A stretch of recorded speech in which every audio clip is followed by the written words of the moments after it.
Elizabeth Whitmore did not scream. She did not cry. She simply pressed one hand flat against the cold library door and listened to her husband tell another man that marrying her had been the worst obligation of his life. 2 years of quiet devotion. 2 years of learning his habits, defending his name, and building his home into something worth returning to. And it meant nothing. She stepped back from that door, reached up, and unclasped the silver locket at her throat. Then she made a decision that would change everything. If this story moves you, subscribe to our channel and drop the name of your city in the comments. I want to see how far this story travels. The summer of 1817 arrived in Kentucky with the kind of heat that pressed down on everything and everyone beneath it. The fields outside Harrington Manor shimmered in the midday light. The tobacco rows stretched long and dark across the valley. The river at the edge of the property ran slow and shallow, and the air carried the thick sweetness of honeysuckle and dry earth. Inside the manor, nothing smelled sweet. Elizabeth Whitmore Harrington stood at the top of the main staircase and listened to the sound of carriage wheels on the gravel drive below. Guests were arriving. That meant she had perhaps 20 minutes to ensure the parlor was arranged correctly. The refreshments were properly set, and every servant in the house understood where they were expected to be and when. She had learned to measure her days in tasks, not in feelings. Feelings had stopped serving her approximately 14 months ago. She descended the stairs without rushing. Her dress was pale blue linen, pressed and modest. Nothing that would draw attention. She had long since stopped dressing to be noticed. She wore the silver locket at her throat, as she always did, a small oval piece on a thin chain, the only item of jewelry she had brought with her from her family's home in Virginia. Everything else she wore now belonged to the Harrington household in the same way she did. She passed through the entrance hall and gave quiet instructions to the 2 household girls waiting near the parlor door. "Move the second chair back from the window," she said. "Mr. Harrington does not like direct sun on his guests. And bring the water pitcher before the wine. There are older gentlemen coming today, and they will want it first." "Yes, ma'am." She nodded once and continued moving. This was what her days looked like. Adjustments, arrangements, the constant invisible work of keeping a large household running without anyone noticing that it required any effort at all. That was the job. That had always been the job. A wife who was seen working was a wife whose husband was perceived as incapable of managing his own affairs. Elizabeth understood this. She had understood it from the beginning. What she had not understood at the beginning was that invisible work produced an invisible woman. Nathaniel Harrington did not greet his wife when he came downstairs that afternoon. He walked through the entrance hall with his hat already in his hand, 2 men at his side, his business partner Robert Aldous, and a land surveyor named Creeth, who had ridden in from Lexington that morning. Nathaniel spoke to them without breaking stride. His voice was low and confident, the voice of a man who had never once questioned whether the room would pay attention to him. It always did. He was 34 years old and looked exactly like what he was, the largest landowner in the county, the son of the man who had made Harrington a name worth knowing, and someone who had inherited not just the land, but the particular quality of stillness that powerful men carried in rooms where others were still trying to earn their standing. He walked past Elizabeth without speaking, not coldly, not dismissively, simply without appearing to register that she was there. She was used to this. She directed her attention to the guests coming through the front door behind him. 3 families from neighboring counties, 2 of whom she knew well enough to call by name, and she moved forward to receive them with the ease of long practice. "Mrs. Aldous, it is so good to see you. Come in out of that heat. We have lemonade and something cold from the cellar that will revive you considerably." Mrs. Aldous, a round-faced woman in her 50s who always laughed too loudly and meant it, genuinely gripped Elizabeth's hand with real warmth. "My dear girl, you look lovely. This house looks lovely. How do you do it honestly? My house falls apart the moment I take my eyes off it for an afternoon." "You are very kind," Elizabeth said, and guided her inside. Dull. The gathering was for business, as most gatherings at Harrington Manor were. Nathaniel was in the process of acquiring additional land to the north, a complicated negotiation involving a deceased neighbor's estate, several competing creditors, and a county clerk who needed to be persuaded through the proper combination of legal argument and social pressure. The men who came that afternoon came to discuss strategy. The women came because their husbands brought them, and because Harrington Manor set an excellent table. Elizabeth spent the first hour ensuring that both groups were comfortable. She rotated through the parlor, refilled conversations that were slowing, redirected to exchanges that were trending toward genuine argument, and managed the serving of refreshments with the invisible efficiency she had cultivated over 2 years of practice. She also listened. This was a skill she had never announced. She simply had it. In the middle of a room full of talking people, Elizabeth Whitmore Harrington could hear individual threads of conversation the way a person with good eyes could pick out a single bird in a crowded tree. It was not eavesdropping. It was attention. There was a difference, though she had noticed that most people were too busy talking to develop it. What she heard that afternoon drifting through the open library door, while she was directing a servant toward the back hallway, stopped her entirely. "You should have heard what old Whitmore promised me," Nathaniel was saying, his voice easy and slightly lowered in the way men spoke when they believed the conversation was private. The alliance would stabilize the northern boundary disputes. That was the arrangement. 2 years later, and the boundary disputes are resolved, the alliance is holding, and I have a wife I never asked for, and a household I now have to manage on top of everything else. Harrington. That was Robert Aldis's voice. That is your wife you are speaking of. I am aware. There was a pause, the sound of a glass being set down. She is a perfectly competent woman. I have no complaints about her management of the house. But this marriage was never a choice, Robert. It was an obligation, and I have never pretended otherwise, at least not to myself. Elizabeth did not move. She stood with one hand near the doorframe and the other pressed flat against the wall, and she did not breathe for what felt like a very long time. A perfectly competent woman. An obligation. She had suspected this. She had understood it in the abstract from the beginning. Marriages of arrangement were not unusual. She had not been naive enough to expect romance from a man like Nathaniel Harrington. But there was a distance, a significant, terrible distance between understanding something in the abstract and standing in a hallway, hearing your husband describe you as a burden he had learned to carry without complaint. She stepped away from the doorway. She walked down the hall. She walked through the kitchen, out the back door, and across the kitchen garden to the stone bench at the far edge of the herb rows, where no one from the house could see her clearly. She sat down.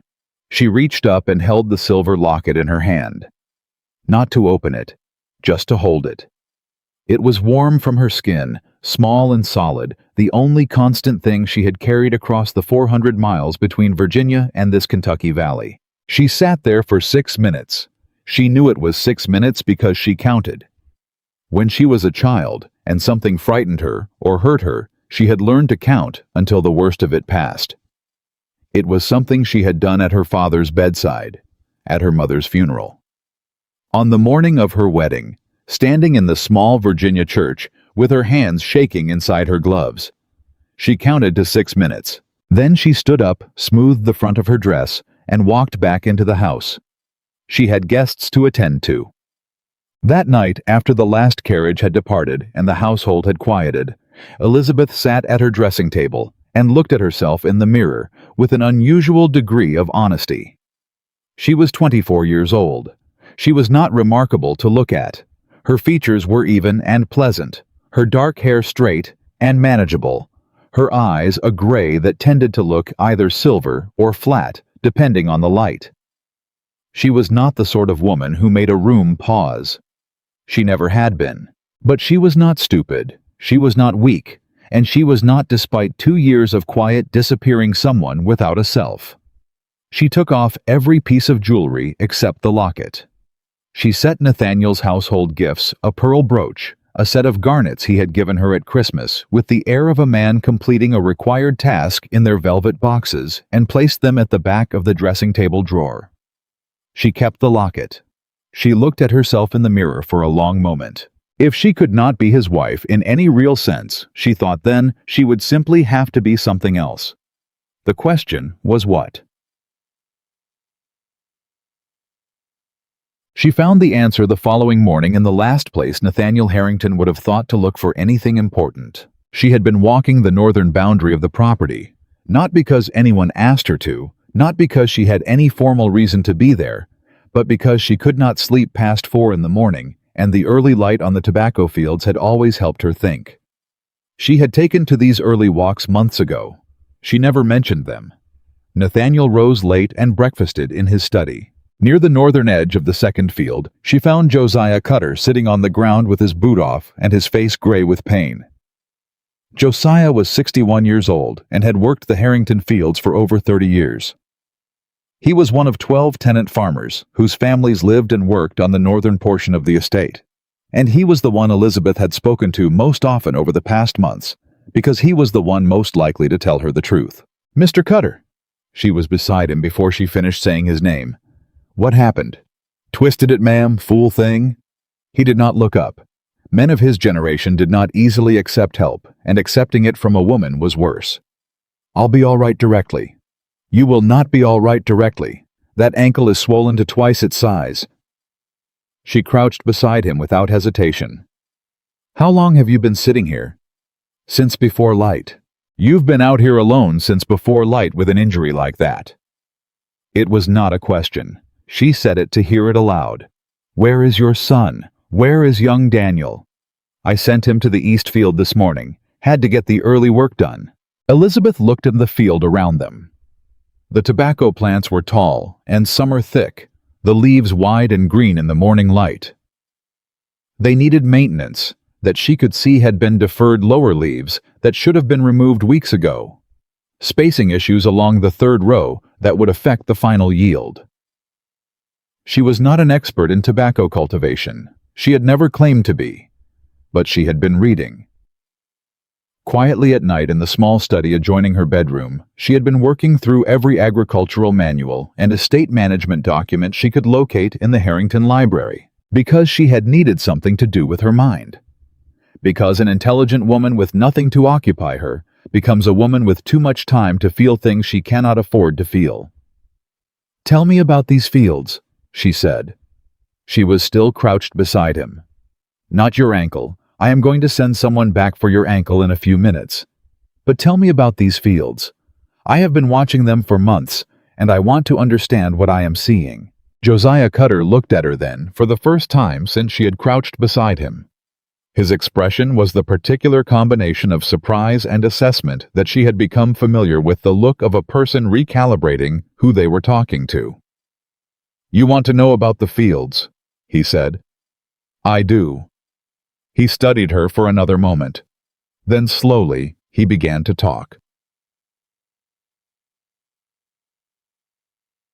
She sent one of the stable boys back to the manor for help with Josiah's ankle. She arranged for his wife to be brought to him and for the field work to be redistributed for the day. She did all of this quickly and without announcement, and then she returned to what Josiah had been telling her. The picture he drew was not a happy one. The previous estate manager, a man named Graves who had left Harrington employ the previous winter, under circumstances that no one in the household discussed openly, had made a series of decisions over the preceding 3 years that had quietly compounded into significant problems. Fields that should have been rotated had not been. Tenant payments that had been promised had been delayed repeatedly until the delays became the standard.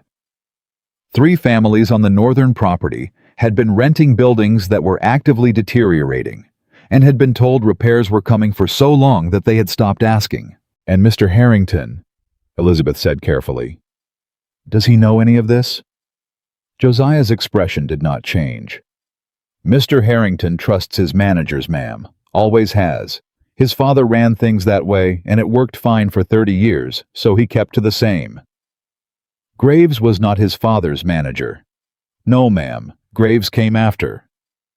And no one brought these concerns to Mr. Harrington directly. Josiah was quiet for a moment. "You don't bring concerns to a man like Mr. Harrington directly, ma'am. You go through the manager. That's how it's done." "And if the manager is the problem?" Josiah said nothing. Elizabeth understood. She stood up and looked out over the field, The morning was growing warm, the summer heat beginning to press in from the edges of the day. "I appreciate you telling me this," she said.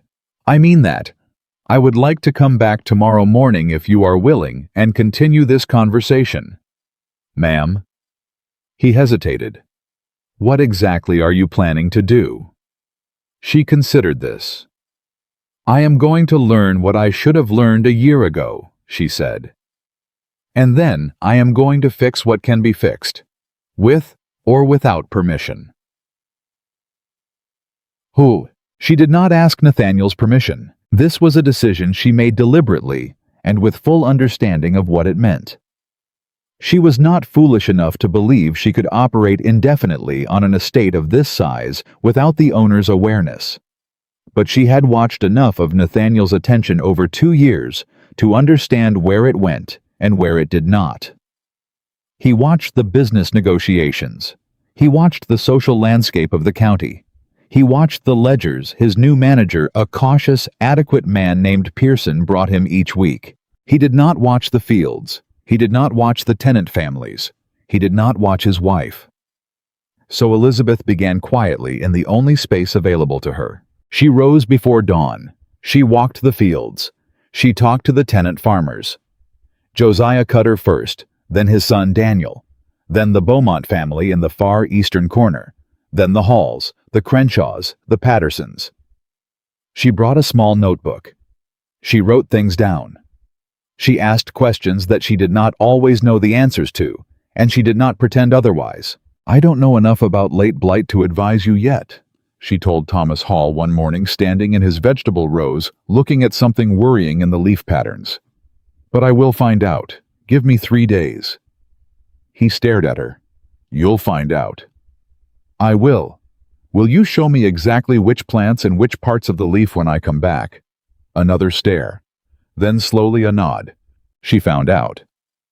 She spent 2 evenings with an agricultural correspondence from the Philadelphia Society for the Promotion of Agriculture and a manual from a farm in Virginia that had dealt with similar conditions.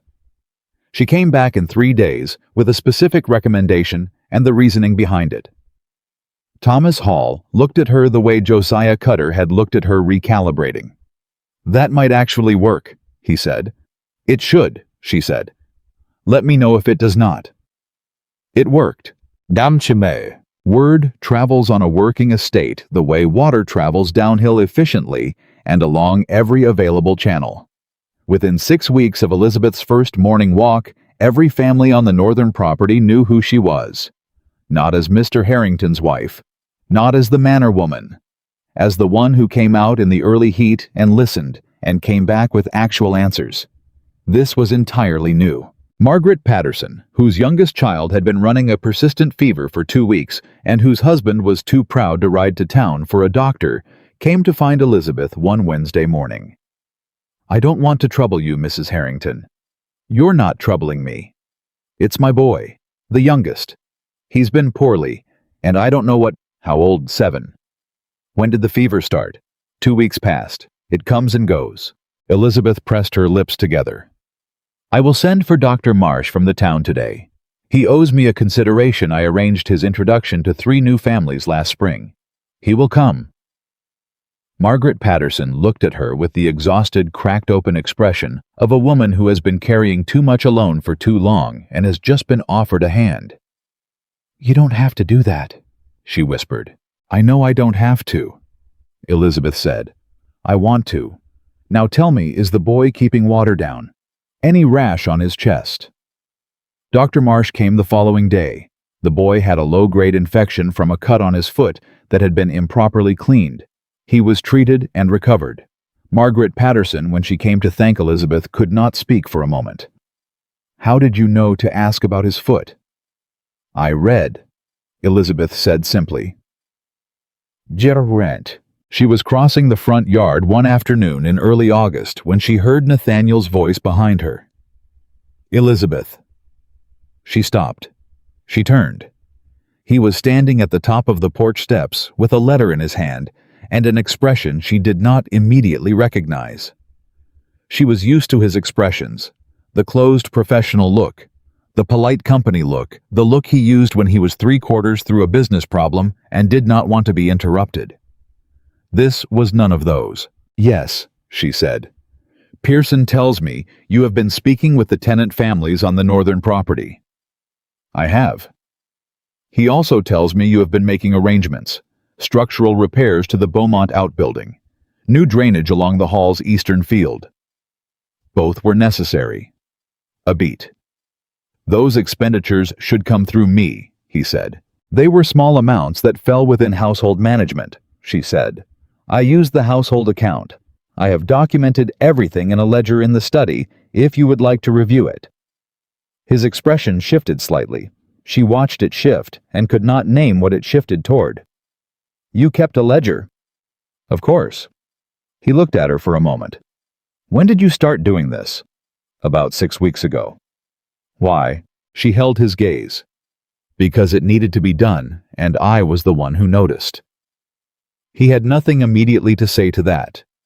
She waited, and when he did not speak again, she said, "Will you need the ledger today, or shall I leave it in the study for whenever you have time?" "Leave it in the study." "Very well." She turned and continued toward the house. She did not allow herself to feel anything until she was inside. He reviewed the ledger. She knew he had, because when she went to retrieve it 2 days later, it had been moved set more squarely on the desk, the pages slightly resettled, in the way paper settles when hands have gone through it. He had read it carefully. She could tell this from the care with which everything had been replaced.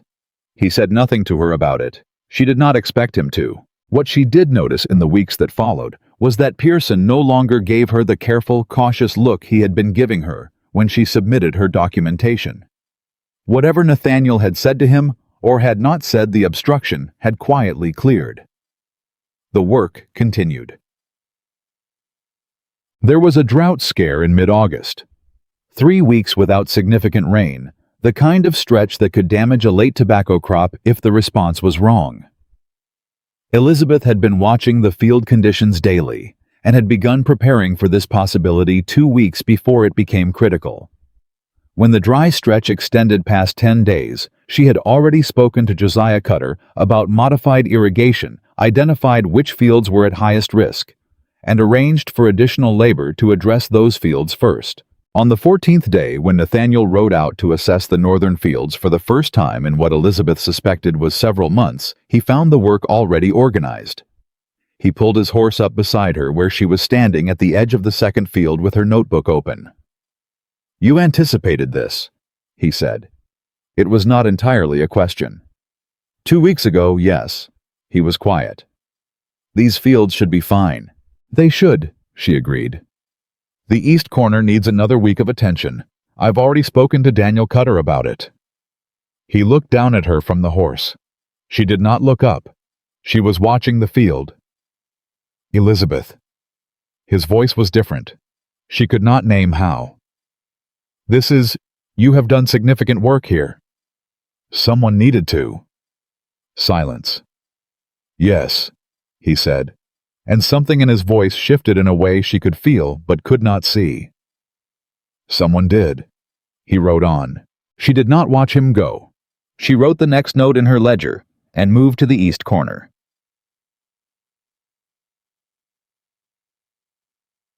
The dinner at the Aldous house in late August was the largest social event of the summer season in the county, which meant that approximately 60 people crammed themselves into a house built for comfortable entertaining of 25, and everyone pretended this was ideal. Elizabeth attended in the pale green dress she had made herself the previous spring, with the silver locket at her throat, and her hair put up simply. She was not trying to impress anyone. She was, in the private language of these events, simply present. What she had not anticipated was how differently present felt now than it had 6 months ago. She was barely through the front door when Martha Crenshaw found her. "Mrs. Harrington." Martha Crenshaw was a woman in her 60s who had been managing the Crenshaw farm for 40 years, and who spoke to everyone in the direct, efficient manner of someone who had no time for anything that was not useful. "I heard what you did about the irrigation. My son-in-law works the Patterson adjoining property, And he said the Harrington fields came through that drought in better shape than any property in the northern county. I simply prepared in advance, Elizabeth said. Don't tell me simply, Martha Crenshaw said. Preparation takes sense and sense takes work. You did well. My son-in-law wants to know if you'd be willing to speak about your methods at the autumn county gathering. Elizabeth blinked. I beg your pardon. The gathering in October, farmers and landowners, some from as far as Lexington. We do agricultural discussions every year. I'd like you to present. I, Mrs. Crenshaw, I am not. She stopped herself before she finished the sentence with the word qualified.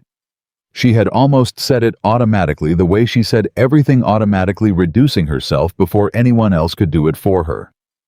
I would need to review my notes and determine whether I have something of value to contribute. You have something of value to contribute, Martha Crenshaw said firmly. I have been to every gathering for 20 years. We need new voices. Will you come? Elizabeth looked at her for a moment. Then she said, yes. Dang. She did not tell Nathaniel about the invitation. Not immediately. She was not certain why. Perhaps because she was not yet certain what to do with it. Perhaps because she had grown so accustomed to doing things without reference to him that the habit had simply extended further than she intended. She told him 3 days later over the breakfast table in the practical manner she had adopted for all of their interactions. Clear, factual, uncomplicated by any request for his response. Martha Crenshaw has invited me to present at the October County gathering. I intend to accept. Nathaniel looked up from his letters. Present what? The methods I use to manage the drought response on the northern fields. He was still for a moment. You intend to speak publicly, before the county? Yes. He looked back at his letters. She waited. That is unusual, he said. Yes. Another pause. Is there anything you need from me to prepare? She had not expected that. She was quiet for a second, recalibrating. Access to the full estate records for the past 5 years, she said. For context. I will tell Pearson. Thank you. She went back to her own breakfast. In the parlor that evening, while Elizabeth was reviewing documents at the small writing desk near the window, she heard Nathaniel speak to Robert Aldous in the doorway. She was not listening precisely. She was working, but his voice carried and she heard her name.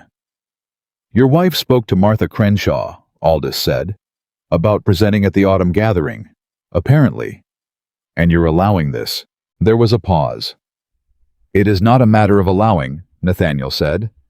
She has done the work. She has the records to support it. Another pause. She is better prepared than most men who have stood up at those gatherings. Elizabeth did not move. She kept her eyes on her document. Nathaniel. Aldous's voice was lower, slightly amused.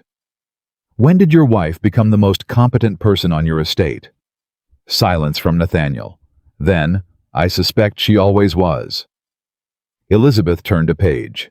There was a conversation she had not anticipated in the first week of September. She was in the kitchen garden at dusk, cutting herbs for the next day's dinner, when she heard boots on the gravel path behind her and turned to find Nathaniel there. This was unusual. He did not come to the kitchen garden. She did not think he had ever come to the kitchen garden. He stopped a few feet away and looked at her with the particular expression she had started to recognize, the one she had no name for, the one that seemed to be working something out. I owe you an apology, he said. She straightened slowly. Mr. Harrington. Let me say it. He did not look away. I have been thinking about what I said to Aldous that night of the summer gathering, about the marriage, about... He paused. I do not know whether you heard. She said nothing. Your face the rest of that evening, he said. I was not paying attention at the time. I have been paying attention since. She held the herb cuttings in her hands and looked at him steadily. You heard, he said. Yes, she said. He absorbed this. She watched him absorb it, the confirmation of something he had suspected, but clearly hoped was not true. His jaw tightened. His hands at his sides were still. Then I owe you a larger apology than I realized, he said quietly. "You don't owe me a speech, Mr. Harrington," she said. Her voice was calm. She had worked hard to make it calm. "You said what you believed. I appreciate that you believe it less now, perhaps. But an apology is only as meaningful as the behavior that follows it." He looked at her for a long moment. "That is fair," he said. "I know it is," she said. She went back inside. He stood in the kitchen garden for several more minutes. She could see his shadow through the kitchen window. Dim big. September moved through the valley with the particular beauty of late summer shifting toward fall. The tobacco plants cut and hanging in the curing barns, the morning air carrying its first cool edge. The evenings lasting a little longer than they deserved before the dark pulled them in. Elizabeth worked. She prepared her presentation for the October gathering with the same methodical care she brought to everything. She organized her field records. She wrote out the reasoning behind each decision she had made, the irrigation adjustments, the crop rotation recommendations she had proposed to Pearson, the structural repairs. She was not trying to impress anyone. She was trying to be useful. She was also, though she did not say this to anyone, furious. The fury was quiet. It was the kind that does not make noise or scenes. It lived underneath everything she did, under the early morning walks, and the careful ledger entries, and the polite breakfast conversations, and the letters of acknowledgement she wrote to tenant families who sent their thanks. It was the fury of a woman who had spent 2 years making herself smaller and had only recently understood that the smallness was not a gift she was giving anyone. It was a theft. She had stolen herself from herself one careful reduction at a time because she had been afraid. She was done being afraid, not in any dramatic fashion, not in a way that announced itself, simply done. She opened the locket one evening. She sat on the edge of her bed in the lamplight and opened the small oval case and looked at what was inside. A fragment of blue fabric faded nearly to gray. A boy's coat once. She had cut this piece herself more than 15 years ago with her mother's sewing scissors on the bank of the Shenandoah River while her hands were still shaking. She remembered exactly. She had been 9 years old. It was late spring, the river running high and fast from mountain snowmelt. She had been on the bank throwing sticks into the current, a game she played alone, watching the sticks race when she heard the splash. A boy. 12, maybe 13, already well into the current and fighting it wrong. Fighting it the way people who don't know rivers fight them against the flow rather than across it. She had not thought. She had simply gone in. She had been a strong swimmer since she was 6 years old, one of the few genuinely useful things her unconventional father had insisted on teaching her. She reached the boy before he went under a second time, got him turned the right way, and guided him to the shallow bend 30 yards downstream, where the current slowed. He was large for his age, already nearly as tall as some grown men, dark-haired and white-faced with shock. He coughed river water for a long time while she sat beside him and made sure he didn't fall over. "Can you stand?" she asked. He could, barely. "Don't fight a current sideways," she said. "You go with it and angle toward shore.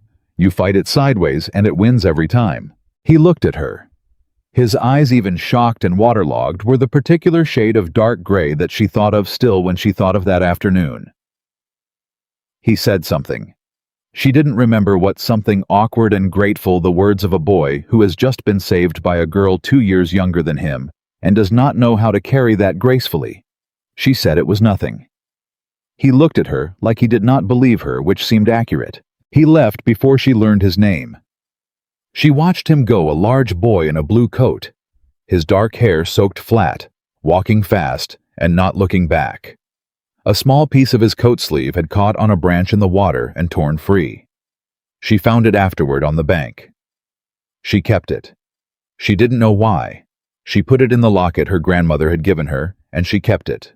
She had thought about that boy sometimes over the years, wondered what had become of him, given him in the quiet of her imagination a whole life.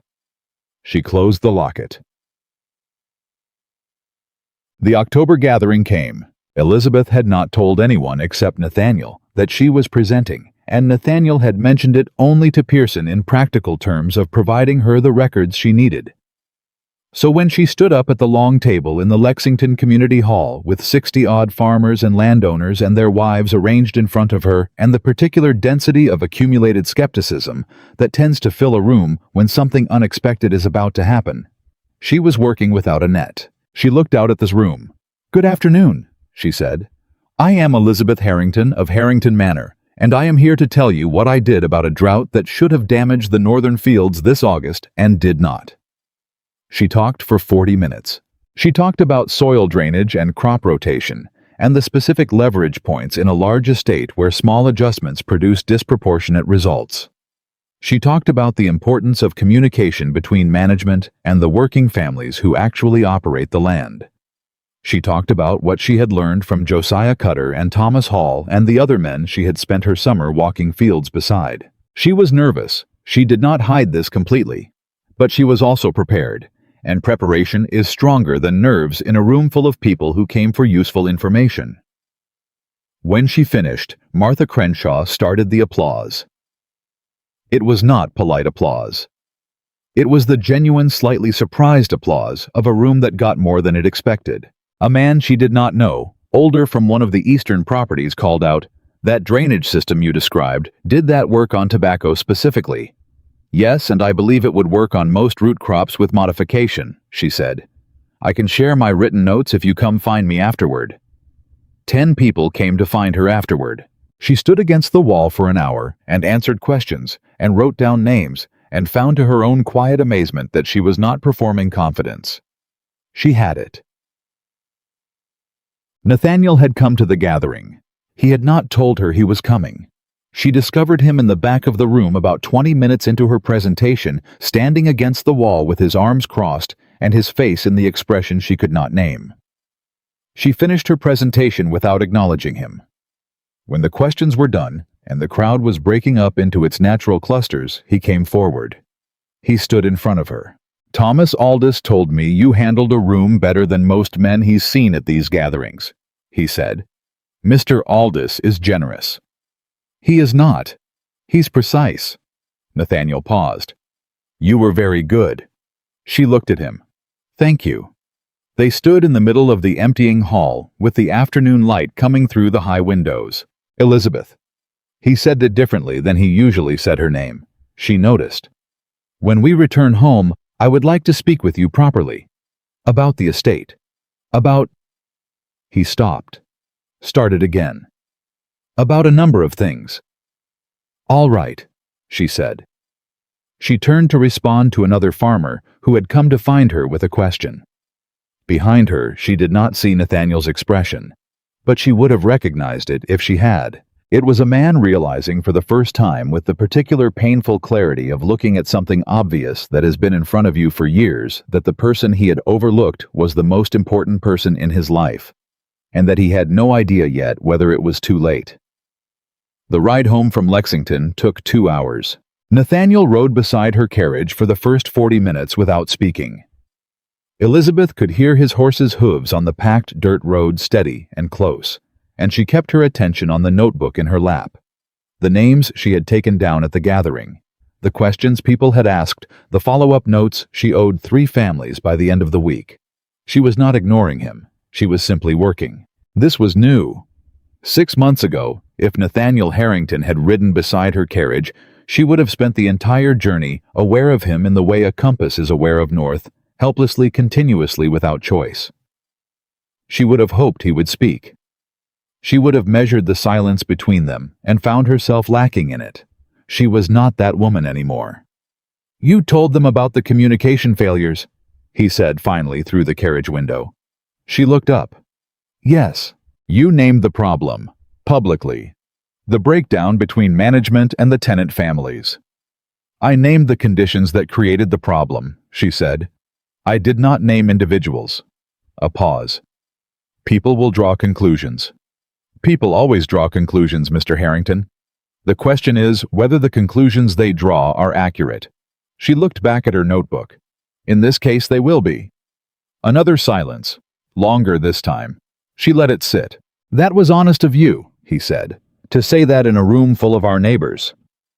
Honesty is not particularly difficult when you have the records to support it.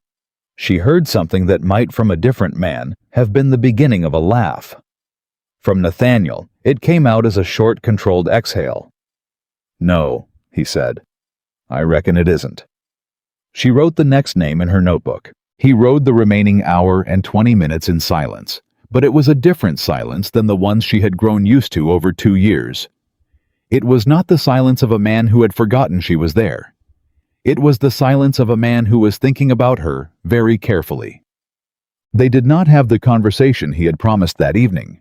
She was occupied from the moment they returned. 3 families had sent messages during her absence, 2 requiring responses before nightfall, and Pearson had left a stack of documents in the study that apparently could not wait until morning. She worked through dinner, ate at the desk, and was still writing letters at 10 o'clock when she heard a knock at the study door. "Come in." Nathaniel opened the door and leaned against the frame. He looked at the desk covered in papers. He looked at her. He had changed from his riding clothes and looked for the first time in a long while like a man who had stopped being entirely certain of himself. "You're still working," he said. "The Patterson family's drainage issue connects to a larger problem on the eastern property line. I want to document the recommendation before I forget the specifics." He was quiet for a moment. "Can I bring you something, coffee? Tea?" She stopped writing. She looked at him. In 2 years of marriage, Nathaniel Harrington had never once offered to bring her anything. The house had servants for that. The house had her for that. She was the one who ensured coffee appeared when it was needed, and tea was ready at the right temperature, and everything in the household was managed before it could require managing. He stood in the doorway looking slightly uncertain, which on his face, that particular face built for certainty, was something she had no previous experience navigating. "Tea would be appreciated," she said. "Thank you." He went to get it himself. She heard him in the hallway going toward the kitchen, and she put down her pen and pressed her hands flat on the desk and took a very slow breath. Something was shifting. She did not yet know whether that was good or dangerous. "Desemsai." He brought the tea. He set it on the edge of the desk without disturbing her papers, which meant he had paid attention to where the clear space was. A small thing, the kind of small thing that means nothing in isolation and everything in accumulation. He pulled the single chair that was not covered in documents closer to the desk and sat down. "I want to talk to you about Graves," he said. She wrapped her hands around the teacup. "All right. I should have caught what he was doing years ago." His voice was even, but she could hear what was underneath it, the particular tightness of a man admitting something he had rehearsed admitting and found no easier for the rehearsal. The signs were there. The tenant payment delays the deferred maintenance. I chose not to look closely because looking closely was inconvenient. "You trusted your manager," she said. "That is not inherently a failure. I trusted my manager, so I would not have to be troubled with the details. That is a different thing." He looked at the desk between them. "You picked it up in 6 weeks. 6 weeks, Elizabeth, without any formal responsibility for that part of the estate. Without anyone telling you it was your problem. You just saw it and addressed it." "I had time," she said quietly, "and I had need of something to do with my mind." He looked at her then, direct. "Because I was not providing much to make your days worth living." The words were precise, and they landed precisely. She held his gaze and did not soften it for him. "No," she said. "You were not." He absorbed this without flinching. She gave him credit for that. "I would like that to change," he said, "if you are willing. I would like to talk to you about the estate, about the county, about whatever you find worth talking about. I have been a poor conversationalist and a worse husband, and I understand if your willingness is limited." She looked at him for a long moment. "I am willing to talk about the estate," she said. "The rest requires more time than one conversation." "That is fair," he said. "It is," she agreed. "Go to sleep, Mr. Harrington. I will finish here and do the same." He stood. He paused at the door. "You were remarkable today," he said. "At the gathering. I want you to know I mean that without qualification." She picked up her pen. "Good night," she said. She heard the door close quietly behind him. She stared at the document in front of her for a long moment without seeing it. Then she wrote 3 more lines of notes, finished her tea, and went to bed. October moved into November, and the weather changed the way weather in Kentucky changed. Not gradually, but in one decisive cold front that arrived overnight and made every subsequent morning feel like a different country than the one they had been living in the week before. The work on the estate continued, but it changed shape with the season. The urgent summer fieldwork gave way to the detailed accounting and planning work of fall inventory repairs before winter decisions about the following year's planting. Elizabeth found herself for the first time sitting across a table from Pearson with an equal voice in these decisions rather than the careful peripheral presence she had maintained through the summer. This was Nathaniel's doing. He had said nothing formal about it. He had simply in the first week of November introduced her to Pearson's weekly meeting as someone whose input he expected to be considered alongside the manager's own recommendations. Pearson had looked at her with the expression of a man recalculating everything he thought he understood about his position, and then he had handed her the agenda. She had not thanked Nathaniel.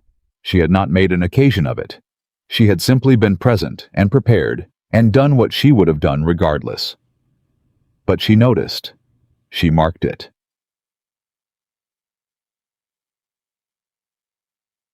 The change between them was small and daily, which made it Elizabeth thought more trustworthy than any large gesture would have been. He began eating breakfast at the table instead of in his study. This sounds like nothing. It was not nothing. It meant that every morning they sat across from each other with coffee and the previous day's correspondence. And sometimes there was conversation, and sometimes there was comfortable silence. And both were real in a way that the careful performance-adjacent civility of the first 2 years had never been. He asked her questions. This was the thing she had least expected and found most disarming. Not the polite inquiries of a man fulfilling social obligation he had always managed those competently, but actual questions. Questions that required her to think. "The Crenshaw boy came to speak with me yesterday," he said one morning in early November. "He wants to try the rotation system you recommended for his family's property next year. He had a lot of questions I could not answer. Could you ride over there with me this week?" She looked up from her correspondence. "You want me to come with you to the Crenshaw property? You know more about the rotation system than I do." "You know nothing about the rotation system." "Precisely. Would you come?" She considered this. "Thursday," she said. "I can manage Thursday." "Thursday," he agreed. She went back to her letter. He went back to his coffee. Neither of them mentioned that this was the first time in their marriage that he had asked her to accompany him on estate business. Neither of them had to. The Thursday ride to the Crenshaw property was the first time Elizabeth had ridden alongside Nathaniel Harrington without a social occasion as the pretext. They rode for 40 minutes through the November landscape, the fields bare and brown, the tree lines stripped the sky, the flat gray of a day that had not decided yet whether to be cold or merely cool. He matched her pace without being asked. She had not expected that either. "Tell me how the rotation system works," he said 20 minutes out. "Before we get there, I don't want to stand in front of the Crenshaw boy looking uninformed." She glanced at him. "You want me to brief you?" "I want to understand it, yes." So she explained it. The soil chemistry logic. The yield data she had gathered, the specific adjustments for the Crenshaw property's drainage conditions versus the Harrington northern fields. He listened without interrupting. When she paused, he asked a question that indicated he had followed the logic, not merely the words.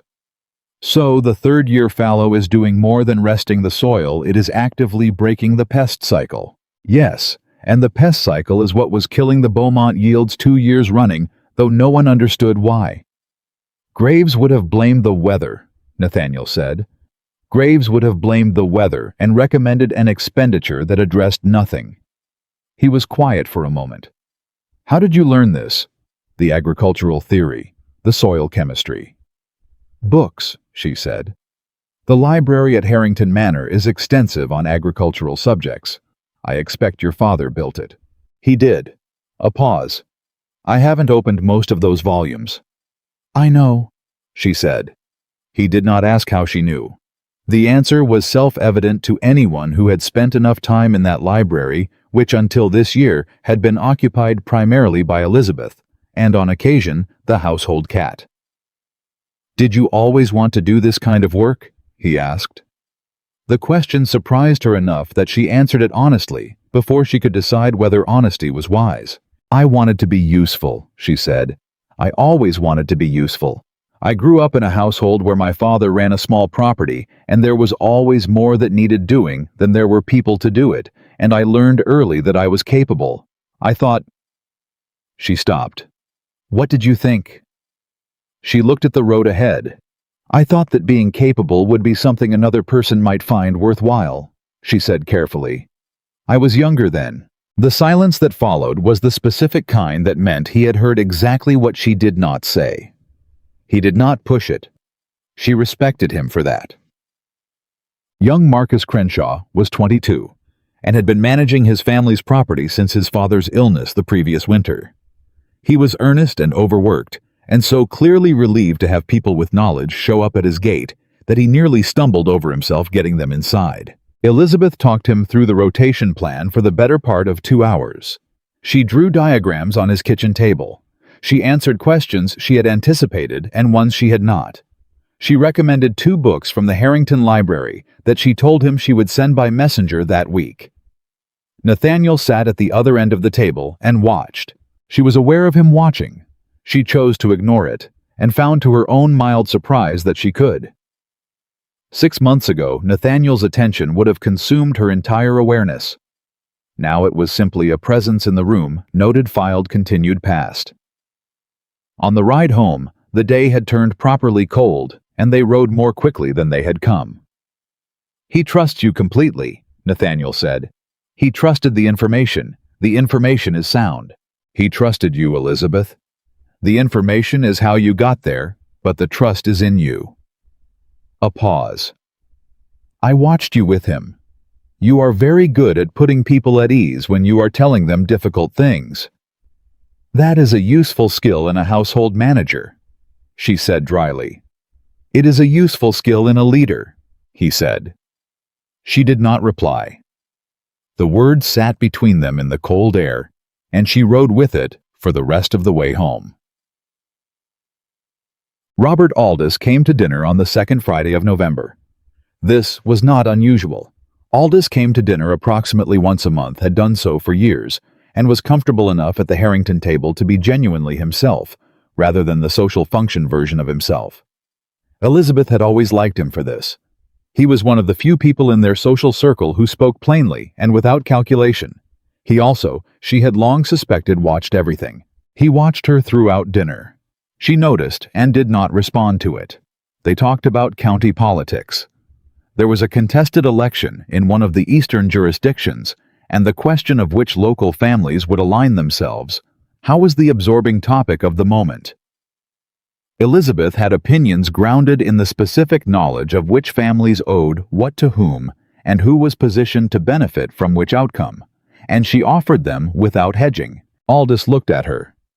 "You follow the county politics closely." "I follow everything closely," she said.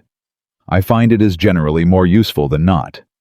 She called 3 of the family alignments in the spring election before anyone else saw them coming, Nathaniel said. He said it without particular emphasis, as though it were simply a fact, the way he might reference a yield number or a weather pattern. She explained her reasoning at the time. She was right on all 3.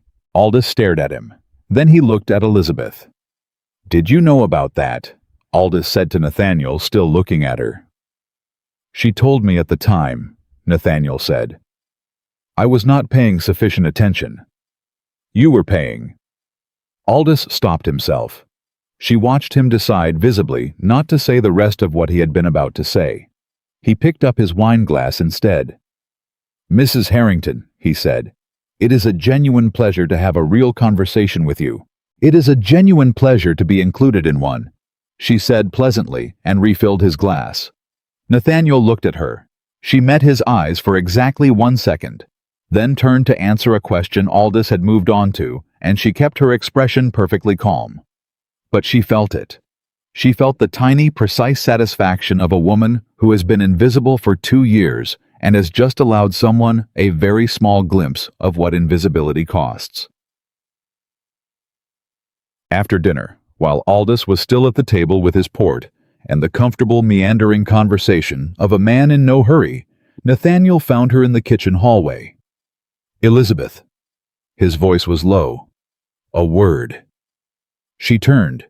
He was closer than he usually stood. She was aware of it.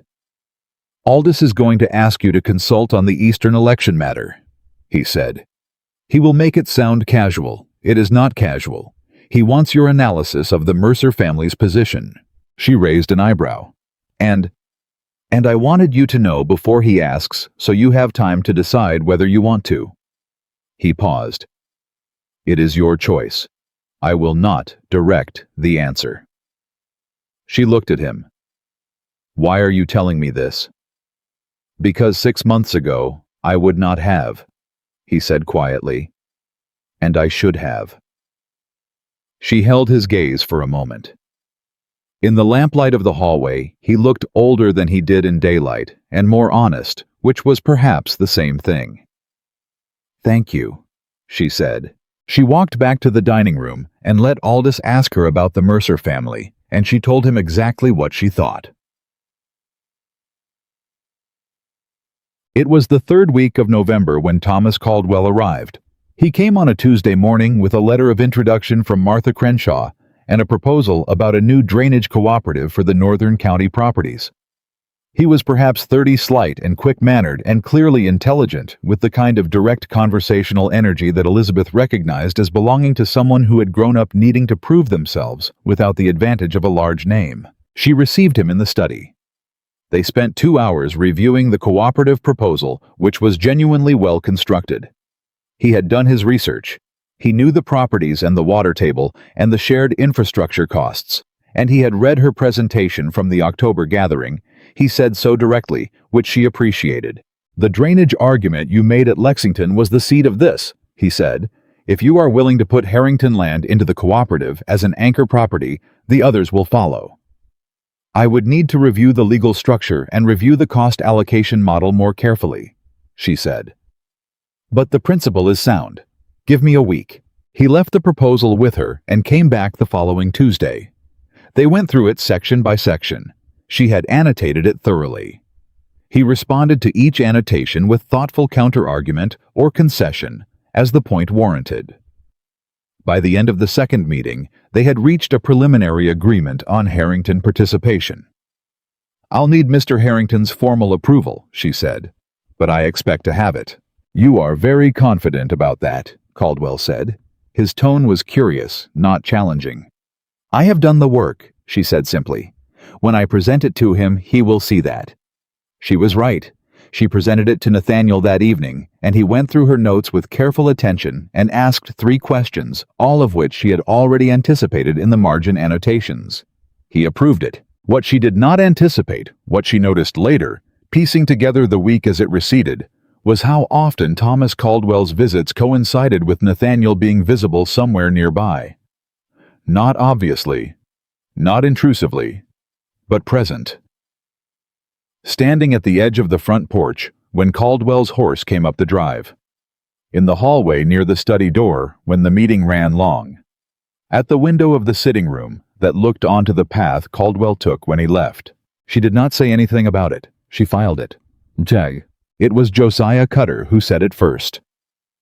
She was walking the northern fields on a Thursday morning the first week of December, and Josiah fell into step beside her with the easy silence of a man who had learned that she could walk and think simultaneously and did not require conversation to fill space. After 10 minutes, he said, "Your husband came out to the eastern fields yesterday." She looked at him. "He did. Walked the whole line. Asked me about the drainage work, the rotation plan, the Beaumont repairs." Josiah paused. "He knew a fair bit more about it than I expected." "He is a quick study," she said. "He asked about you," Josiah said. She kept walking. "What did he ask?" "How long you'd been coming out, what you'd done, who you'd talked to." Josiah's voice was neutral, carefully so. I got the impression he was finding out what he'd been missing. She was quiet for a moment. What did you tell him? The truth, ma'am. Told him you'd been out here near every morning since June. Told him what you'd done about the irrigation and the Beaumont building and the Patterson boy and the rest of it. He paused again. Told him you'd done more for this land in 6 months than his last manager did in 3 years. That was kind of you. Wasn't kindness, Josiah said. Was accuracy. She let that sit. The cold air moved around them, carrying the smell of the winter fields and the distant wood smoke from the tenant houses. He looked... Josiah hesitated, choosing the word. He looked ashamed, ma'am, if you'll pardon my saying. The kind of ashamed that sits on a man and don't move fast. Thank you for telling me, she said. Josiah nodded and turned back toward his own work, and Elizabeth walked on through the bare fields with this information and did not know entirely what to do with it. She had not begun this work to make Nathaniel ashamed. She had not begun it to make Nathaniel anything. She had begun it because she had needed something real to do, and because the people on this land had needed someone to see them, and no one else was doing it. But she felt the information sitting inside her chest anyway, complicated and warm and slightly dangerous, and she walked faster to try to outpace it. She could not. The Harrington Winter Gathering was the last week of November, which meant 3 days of house guests and the particular sustained performance of a household functioning at full capacity. Elizabeth had organized it before, but this year she organized it differently, more deliberately, with a clearer sense of what she actually wanted these 3 days to accomplish rather than simply what was expected. She invited Martha Crenshaw. She invited Josiah Cutter and his wife to the informal neighbors' supper on the second evening, which was not by any previous Harrington tradition, the kind of occasion that included tenant families. Nathaniel noticed. He came to find her the morning of the second day, 2 hours before the neighbors' supper in the kitchen where she was reviewing the meal arrangements. "You've invited the Cutters," he said. "I have?" "That is not the usual practice." "No," she agreed. She turned to look at him. "Josiah Cutter has worked this land for 30 years. His son Daniel will work it for another 30. They know more about what this estate actually is than most of the men who will sit at our table this week." She paused. "I thought it was time that was acknowledged." He was quiet for a long moment. She waited, ready to defend it if she needed to. She did not need to. "All right," he said. "Good." She turned back to the kitchen arrangements. Behind her she heard him speak quietly to one of the household men about the table arrangements for the evening. He was adding 2 more chairs. She had only asked for 1 extra. She did not turn around. Josiah Cutter shook Nathaniel Harrington's hand at the door of the supper that evening with the careful dignity of a man who knows his worth but is not accustomed to being invited to demonstrate it in rooms like this one. His wife, a small, steady woman named Ruth, wore her best dress and held her head the way women hold it when they have decided to be entirely themselves, regardless of the room's opinion. Elizabeth introduced them to the Aldous family, the Crenshaws, 2 couples from neighboring properties. She watched Josiah Cutter begin to speak about the drainage cooperative with a farmer from the eastern properties and saw the farmer really lean in within 60 seconds. She moved on. She kept the evening running. Later, much later. After the guests had gone and the house had settled, she sat in the study and heard Nathaniel come to the doorway again. This had become, without announcement, a habit of the late evenings. "Cutter told Aldous about the pest cycle," Nathaniel said. He sounded faintly awed.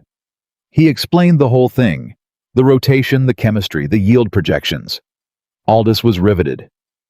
"Josiah understands it thoroughly. He should. He helped develop it. He gave you credit for the original framework." "Then he was being fair," she said. "It was collaborative." Nathaniel leaned against the doorframe. "You keep doing that," he said. "Doing what?" "Distributing the credit, taking less than your share." She looked at him. "I take exactly my share, Mr. Harrington. I find that taking more than your share tends to end conversations rather than extend them." He studied her. "You are the smartest person in most rooms you enter," he said. "I don't know if you know that." "I know it," she said simply. I have simply learned that announcing it is rarely useful." He laughed, genuinely briefly without calculation. She had heard him laugh in social company, the controlled, appropriate laugh of a man who knows how to perform ease. This was different. This was something that had come out before he decided to let it. She felt it land in her chest like a stone in still water. She looked back at her document. "Good night," she said. "Good night, Elizabeth." He left. She sat still for a long time afterward and looked at nothing. This was the problem, she thought. This was the precise, particular problem she had not anticipated when she had decided to stop waiting for him and start building something real. He was becoming someone she might actually want, and she had not yet decided whether she was willing to risk that. She was in the library on a Friday evening in the second week of December when she found the journal. Not hers. She knew where hers was. This was an old journal, dusty, its leather cover worn nearly smooth, tucked into the back of the bottom shelf, behind a row of agricultural volumes that had not been moved in years. She pulled it out because it had fallen forward when she was retrieving a volume on soil irrigation, and she meant only to replace it, but the name on the inside front cover stopped her. Nathaniel James Harrington, age 14. She stood with it in her hands for a moment. She had no intention of reading it. She was going to put it back. She put it back. She was 4 pages into the irrigation manual when she put that down. 2 stood up and took the journal back off the shelf. She would not read much, only enough to understand what she was dealing with. She read for 2 hours. The journal covered a period of 18 months when Nathaniel was 14 and 15. He had been, she discovered, an unhappy boy. Not in a self-pitying way, but in the specific practical way of a child whose father is frequently absent and whose mother died when he was 9, and who has been told repeatedly that the land and the name are what matter, and that feelings are a complication to be managed rather than a reality to be acknowledged. She read about a boy who missed his mother and did not say so, who was afraid of failure and translated that fear into the particular hard silence of someone who has decided vulnerability is a trap, who admired people he could not allow himself to admire openly because openness felt in the world he was growing up in like weakness. She read about a river. She found it in an entry dated late spring the year Nathaniel was 14. His handwriting was different, then less controlled, the pressure of the pen uneven. "I fell in the river today. I am not going to write what it felt like because writing it down makes it more real than I want it to be. I am going to write that I fell and I was in trouble, and then I wasn't. There was a girl, small, younger than me. She came in without thinking about it. I don't know how else to say that she just came in. Like it was obvious. Like it was simply the next thing to do. She told me I was fighting the current wrong. She was right. I was. She had a locket around her neck. Silver small. She let me look at it when we were sitting on the bank and I was still coughing. I don't know why she did that. I don't know why I remember it. I should have asked her name. I left without asking her name. I think about that sometimes. That I left without asking her name." Elizabeth's hands went still. She read the entry twice. Then she sat in the library for a long time without moving. The locket was warm against her collarbone. Outside, the December night was fully dark. Somewhere in the house a clock struck 9. She closed the journal. She held it in both hands. She sat with the weight of what she had just read and felt the world rearranging itself around her quietly and completely into a shape she had not been expecting. The boy from the river. Here. All along here. She pressed her eyes closed. She thought about the 14-year-old version of Nathaniel Harrington sitting on a riverbank coughing up water, while a 9-year-old Elizabeth Whitmore told him he'd been fighting the current wrong. She thought about how small the world must actually be underneath all the distance people put into it. She thought about the piece of blue fabric inside the locket and how she had carried it for 15 years as the only memento of an afternoon she had thought of sometimes in the quiet, private way of something that had mattered without explanation. She thought about 2 years of marriage to a man she had been trying to see and what it meant that she had been looking at the wrong thing. She replaced the journal carefully on the shelf. She turned out the lamp and walked upstairs to her room in the dark. She did not sleep for a very long time. She did not tell him. 3 days passed after she found the journal, and Elizabeth went about her work with the same deliberate precision she had cultivated all summer. The morning walks, the tenant meetings, the estate ledgers, the correspondence. She ate breakfast across from Nathaniel. She answered his questions about the cooperative proposal. She sat in the late evening study in the lamplight while he came to the doorway, and they talked about the things they had learned over the past months to talk about. She did not tell him. She was not certain why at first. Then she was certain, and the certainty was uncomfortable. She was afraid. Not of the information itself, but of what it would do to the careful architecture she had built. She had constructed something real over the past 6 months, something that belonged entirely to her. Something that did not depend on his feeling anything about her at all. The locket had always been hers. The memory had always been hers. The moment she told him, it became something else. Something shared. Something that could be taken back, or reinterpreted, or turned into a story about him rather than a fact of her own life. She kept it. She wore the locket every day as she always had, and she did not open it. Thomas Caldwell came back the second week of December with the revised cooperative documents which were ready for formal signature. He arrived on a Monday morning and was shown to the study by the household girl, and Elizabeth met him there with the annotated copy she had prepared and 2 hours of questions. They were an hour into the documents when Nathaniel appeared in the doorway. He knocked. This was new.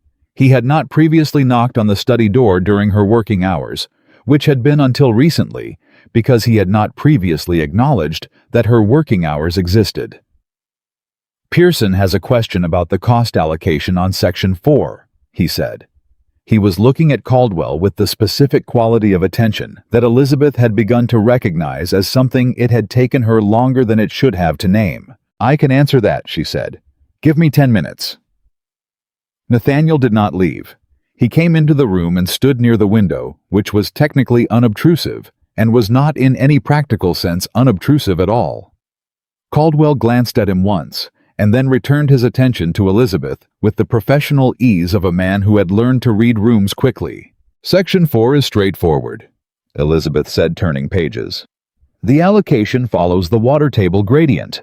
The properties with higher seasonal water stress contribute proportionally more to the shared infrastructure cost, because they benefit proportionally more. I have the gradient map here if you need to show Pearson." She handed the map across the desk to Caldwell, who took it and studied it with genuine focus. "This is clean work," he said. "You built this model from scratch, from the survey data and Josiah Cutter's 30 years of field knowledge," she said. "I had good source material." "You had good source material, and you knew what to do with it." He looked up. "Mrs. Harrington, I want to say clearly, this cooperative would not exist in viable form without your framework. I brought the idea. You built the structure that makes it work." She acknowledged this simply. "Thank you." From the window, Nathaniel said nothing. But she felt him in the room the way you feel a fire, not by looking at it directly, but by the quality of warmth that has no other source. Caldwell left an hour later. She walked him to the door, exchanged the final pleasantries, and returned to the study to find Nathaniel still there, standing at the desk, now looking at the cooperative documents. "He admires you," Nathaniel said. "He admires the work," she said. "Both things can be true." She came to the desk and began organizing the papers. He was close enough that she was aware of him precisely the way cold air is aware of heat, not by choice, but by physics. "The documents are ready for your signature," she said, "whenever you have time." "Elizabeth." His voice dropped. Not softly, not the gentle approach voice of a man managing a delicate moment. The voice of a man who had decided to say something and was going to say it without dressing it. "Does Caldwell make you feel—" He stopped. Started again. "When you are working with him, do you find that more—" He stopped again. She turned and looked at him. He looked, to her considerable surprise, genuinely frustrated with himself. Mr. Harrington, she said, say the thing you are trying to say. Are you happy? He said, when you work with him. Happier than... He pressed his lips together. Then here? She looked at him for a long moment. The study was quiet. Outside the window, the December wind moved through the bare trees. No, she said. He looked at her. No, she said again evenly. I am not happier working with Thomas Caldwell than I am here. I am useful when I work with him. That is not the same thing. She picked up the cooperative documents and set them squarely on the desk. Sign these when you have a moment. The cooperative needs the anchor commitment by Friday. She left the room. She walked to the kitchen, poured herself a cup of water, and drank it slowly, while her heart did something entirely inconvenient in her chest. Chattered. She thought sometimes about the first year of their marriage. She thought about it the way you think about a country you have left, with the specific combination of clarity and distance that only comes after you have been gone long enough to see the shape of it. In that first year, she had wanted so much. Not grand things. She was not a woman who had built her life around romantic extravagance. She had wanted small things. To be asked how she was, to have her observations heard in conversation, to sit across a breakfast table with someone who knew she was there. She had not gotten any of those things, and so she had slowly put the wanting down. The way you put down a heavy thing when your arms give out, not because you chose to, but because holding it had become impossible. What she had not expected was that putting it down would make her stronger. And what she had not expected beyond that, the thing she was only now beginning to reckon with, was that he was trying to give her some of it back. The question was whether she could receive it. Whether the woman she had become, who did not need his approval, who had built her days entirely outside the circumference of his attention, could open a door that had been closed so long the frame had grown around it. She did not know. She went back to work. Ted. The letter from her father arrived on a Wednesday. It was the first letter she had received from Virginia in 4 months, which was not unusual. Her father was not a regular correspondent, being a man who communicated best in person and found writing a laborious substitute. The letter was short in his compact handwriting, covering practical matters about the Virginia property, and 2 paragraphs about her younger sister's upcoming marriage to a lawyer from Richmond. And then at the bottom, in the slightly different script of a man who had rewritten a line several times before settling, I hope Kentucky is treating you well, Lizzie. I hope the man is treating you well. Your mother always said you'd make more of whatever you were given than anyone expected. I think she was right. Elizabeth read this at the desk in her study with the door closed, and she sat with it for a long time. Her father was not a demonstrative man. She had grown up knowing he loved her the way you know a river runs by its consistent presence, rather than any announcement of itself.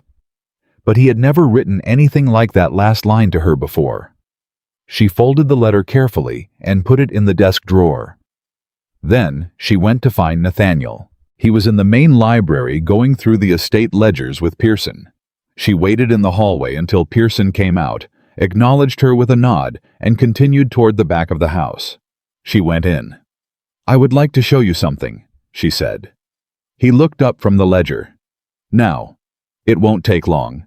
She led him to the kitchen garden, to the stone bench at the far edge of the herb rows, the place she had gone the night of the summer gathering, the place she had sat and counted 6 minutes and made her decision. The December air was sharp and clean. The herbs were cut back to stubs. It looked nothing like it had in July. She sat on the bench. He sat beside her. Neither of them spoke for a moment. Why here? He asked. Because I came here in August, she said, after I heard what you said to Robert Aldous. He went completely still.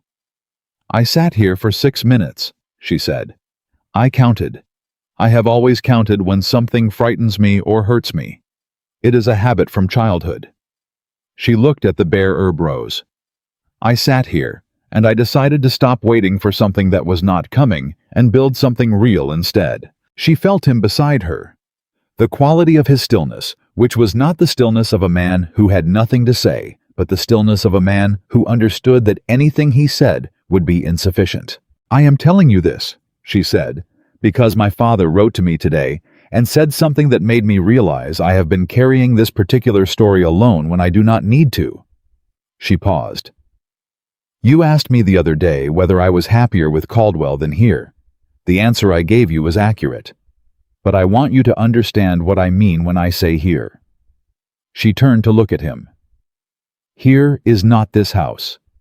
Here is not your name or your land or your position in this county. When I say I am not happier elsewhere than here, I mean this.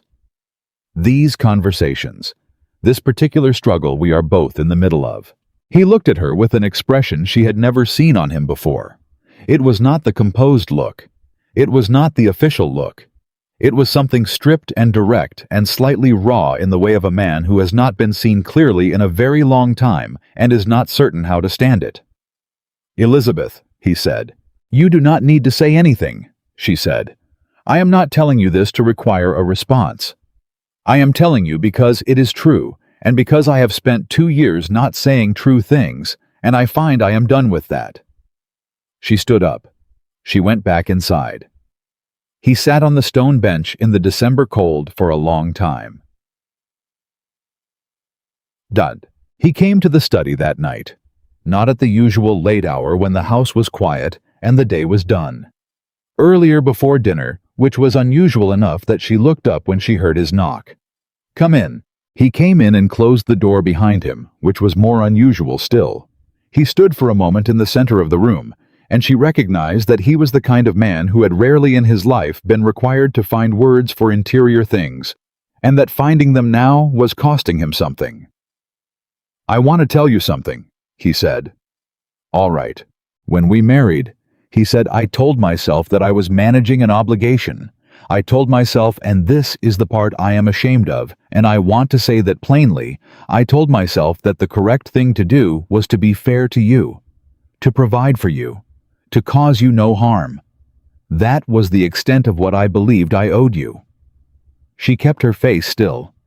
"Yes," she said. "I know." "What I did not account for," he said, "was that fairness without attention is its own kind of harm." He looked directly at her. "You disappeared inside this house. Elizabeth and I let it happen because I was not paying attention. I was managing an arrangement, and I told myself that was sufficient, and I was wrong." "Yes," she said. "You were." He absorbed this. "I am not asking you to forgive me quickly. I am not." He paused. "I know enough about you now to know that asking for something quickly without having earned it is exactly the wrong approach." She looked at him for a long moment. "What are you asking for?" "Time," he said. "The chance to do this correctly, to be present in the way I have not been." She was quiet. Outside, the December wind moved against the windows. "You already have time," she said finally. "You have always had time. What you are asking for is my willingness to let it matter." She paused.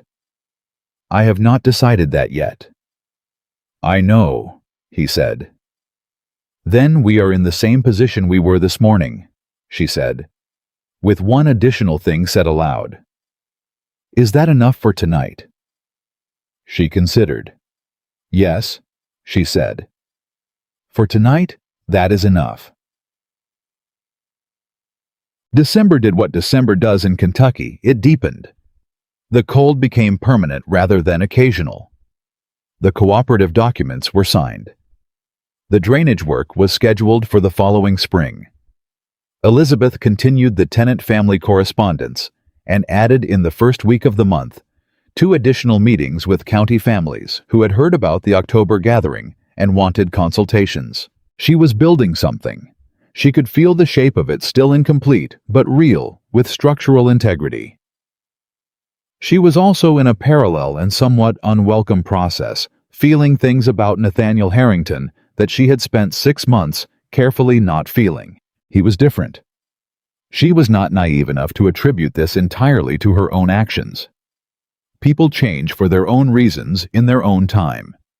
And she had watched enough of his private behavior to understand that some of this shift had been building in him before she had forced his attention.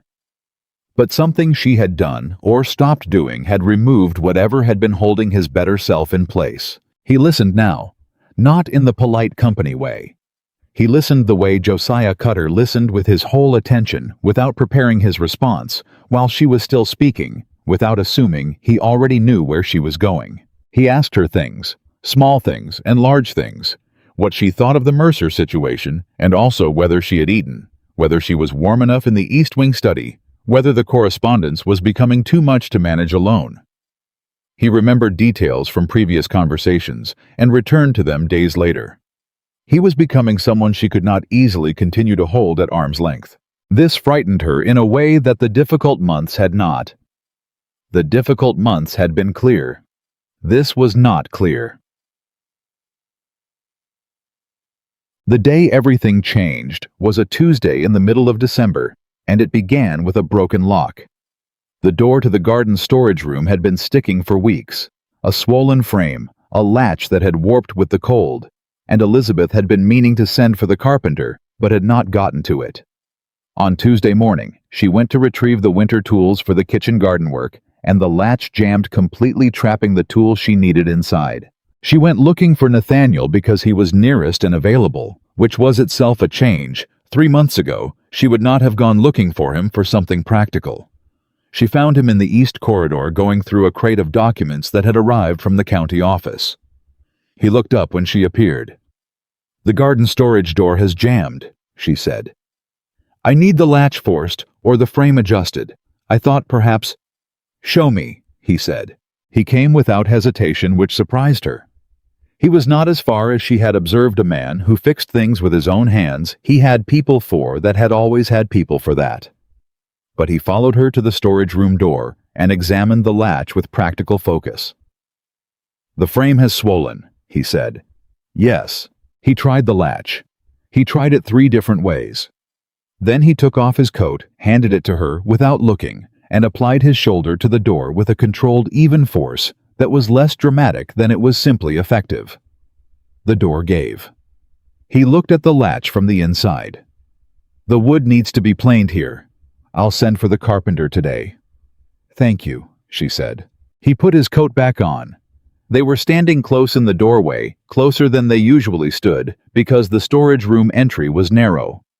She was aware of the proximity in a way she had been managing carefully for weeks. He did not move back. "Elizabeth," he said. His voice was different. She looked up at him. "I need to tell you something," he said, "and I want to say it correctly, which means I need you to not respond immediately, because I am going to say it imperfectly, and I want the chance to clarify without your first reaction being the final one." She raised an eyebrow. "That is a very specific set of instructions." "I know. Do you agree to them?" "I will hear what you have to say," she said. He took a breath. "I have been falling in love with you," he said. "I do not mean recently. I have been reviewing this, and I believe it has been happening since the night in October, when you stood up in that room in Lexington and spoke for 40 minutes, and I watched every person in that room lean forward. I have been fighting it because I had no right to it, because I had treated you in a way that forfeited the right. But I am telling you now because I am not prepared to keep it to myself while you make decisions about your life without this information." The storage room was quiet. The cold air moved between them. She said nothing. She was honoring the instruction. "I am not asking you to feel the same," he said. "I am not asking you to forgive me, or to change anything about the choices you are making, or to give me anything I have not earned. I am only telling you that it is true." He paused. "That is the thing I wanted to say." She looked at him for a long, still moment. Then she picked up the tools she had come for and walked back toward the kitchen garden. "Elizabeth, you said you wanted time before I responded," she said without turning. "You are getting it." She kept walking. Behind her, she heard him exhale something between a breath and a short, disbelieving sound. She did not allow herself to feel the full weight of what he had said until she was far enough away that her face could do what it needed to do without being witnessed. After more. She did not sleep well that night. She lay in her room with the lamplight out and the winter dark pressing against the windows, and she thought about what he had said with the systematic honesty she applied to everything that mattered. She took it apart. She looked at each piece. He had said it without demand. He had said it with the specific grammar of a man who understood that he was not owed a response. He had said it imperfectly, as he had warned her he would, and imperfection in a man like Nathaniel Harrington, built for certainty, formed in the hard school of a cold father and an absent childhood, and a life where softness had never been safe, was not a small thing. She touched the locket in the dark. She thought about the river. She thought about the boy in the blue coat who had looked at her like she was the most surprising thing he had ever seen, and then walked away without asking her name. She thought about 15 years of carrying a piece of blue fabric as the only evidence of an afternoon that had mattered to her, without being able to explain why. She thought about his handwriting in the journal. I should have asked her name. She had been 9 years old, and she had gone into a current without thinking, because a person needed help, and somehow the person she had pulled out of the river was here. Was this house? Was 2 years of invisible marriage and 6 months of deliberate rebuilding, and a man standing in a storage room doorway telling her imperfectly that he was falling in love with her. The world was so strange. She closed her eyes and held the locket and lay in the dark. She told him the next morning. She had decided, lying awake in the small hours, that she was not going to manage this. She was not going to be careful with it, or strategic or deliberate. She had been deliberate about everything for 2 years, and before that for 24 more, and she was tired specifically of deliberateness in the places where it cost the most. He was at the breakfast table when she came down. He looked up. His face did the thing it always did now when she entered a room, that slight involuntary focus, like a compass needle. She sat down across from him. She poured her coffee. She looked at him. I want to show you something, she said. She unclasped the locket from around her neck. She opened it and placed it on the table between them, turned so he could see the inside, the small oval interior, and the fragment of faded blue fabric that had lived in it for 15 years. He looked at it. His brow drew together slightly. I have worn this since I was a child, she said. My grandmother gave me the locket. The fabric inside, I put that there myself. She paused. When I was 9 years old, there was a boy in the Shenandoah River. He was fighting the current wrong. I went in and helped him out. She watched his face. He was wearing a blue coat. He left before I could learn his name. I kept a piece of his coat because... She paused. I don't know why exactly. I just did. Nathaniel's face had gone absolutely still. He had dark gray eyes, she said. He was tall for his age. He said something awkward and grateful, and then walked away very fast and did not look back. Nathaniel stared at her. He did not move. I found your journal, she said quietly. In the library behind the agricultural volumes. It fell when I was pulling out the irrigation manual. I read the entry about the river. She held his gaze. I was that girl, Nathaniel. The silence lasted a long time. She watched him, watched his face work through it, the way a person's face works through something too large to process quickly. The recognition then, the disbelief, then the recognition again. The specific expression of a man realizing that something he had filed under inexplicable and set aside for 20 years has just been handed back to him with an explanation. You, he said. His voice was not quite steady. Me, she said. The girl from the river. Yes. You have been... He stopped. He pressed one hand flat on the table. He started again. You have been here, in this house, for 2 years. Yes. And you knew. I knew 3 weeks ago, she said. When I found the journal. I did not tell you immediately, because I needed to think about what it meant. She looked at the locket still open on the table between them. I have decided it means this. I have carried this my whole life without understanding why. I think I do now. Nathaniel reached out slowly and touched the edge of the locket. Not the fabric, just the silver edge, as though touching the fabric would be too much all at once. I wrote about it. he said. "In the journal. I said I should have asked your name." "I know," she said. "I read it." He looked at her. His eyes were the same dark gray they had been at 14 on a riverbank, waterlogged and startled, and looking at her like she was the most surprising thing. "I should have asked your name," he said again. His voice was raw. "You know it now," she said. He picked up the locket very carefully and held it in his palm. He looked at the piece of blue fabric for a long moment. His jaw tightened. When he looked up at her, there was something in his face she had never seen there before. Not in 2 years. Not in any of the months of careful rebuilding. Not in the storage room doorway the previous day. It was a man entirely without his defenses. "Elizabeth," he said. "Nathaniel," she said. He closed his hand around the locket gently, not gripping it, just holding it, and he said, "I have been a fool. For longer than I have been your husband, I have been a fool, and I do not know how to—" His voice broke. He stopped. He pressed his lips together and pulled himself back from the edge of it with the effort of a man who had spent 34 years not breaking in front of people. "I do not know what I have done to deserve a second chance with you. You haven't done anything to deserve it," she said honestly. "It isn't about deserving. That is not how this works." "Then how does it work?"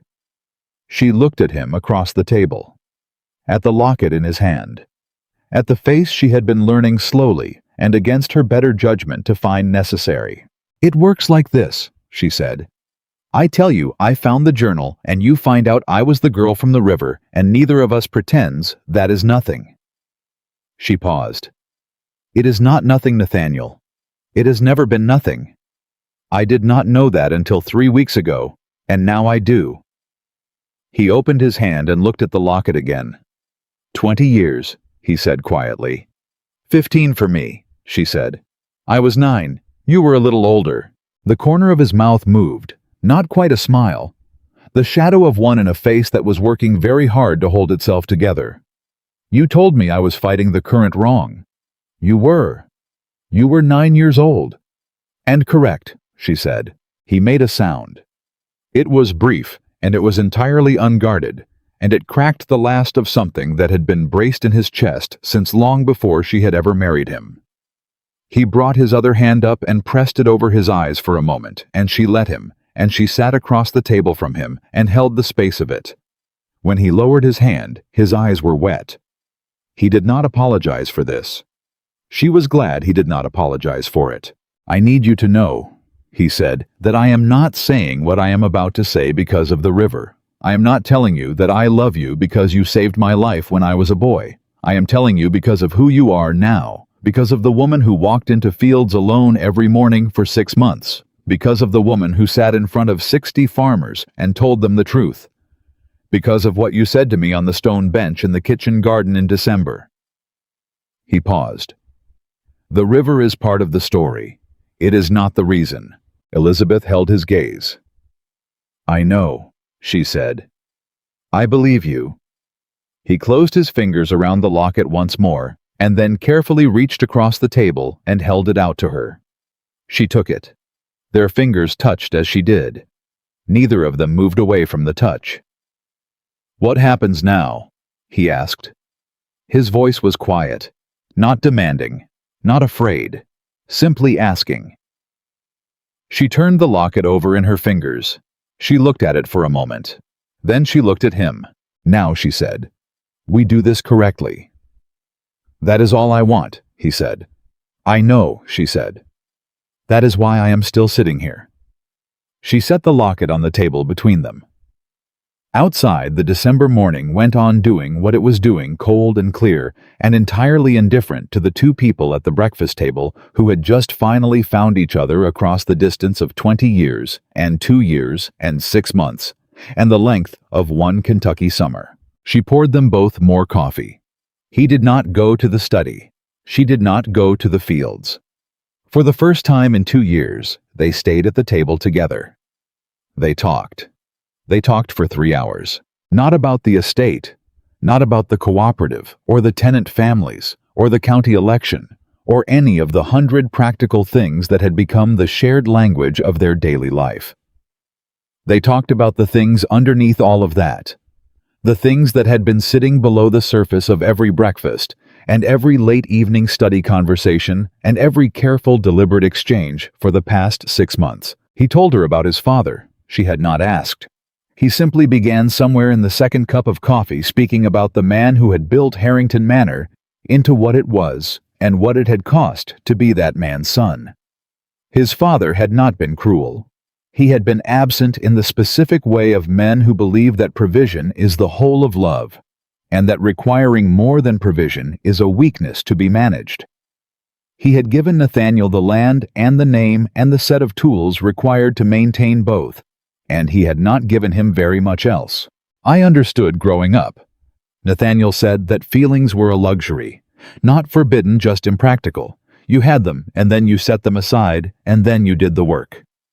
He turned his coffee cup in his hands. I married you believing that I already knew what marriage was, that I had seen it correctly, that what my parents had was the model, and anything else was sentiment.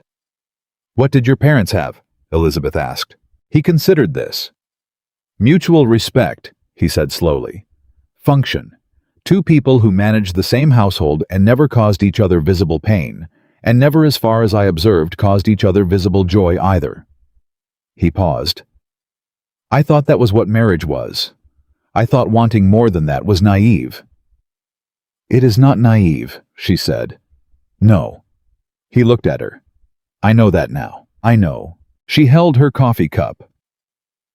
Outside, the December morning was fully arrived, pale winter light coming through the windows, the sound of the household beginning its day distant and ordinary. I want to ask you something, she said. Ask. When you spoke to Aldous that evening at the summer gathering. She met his eyes directly.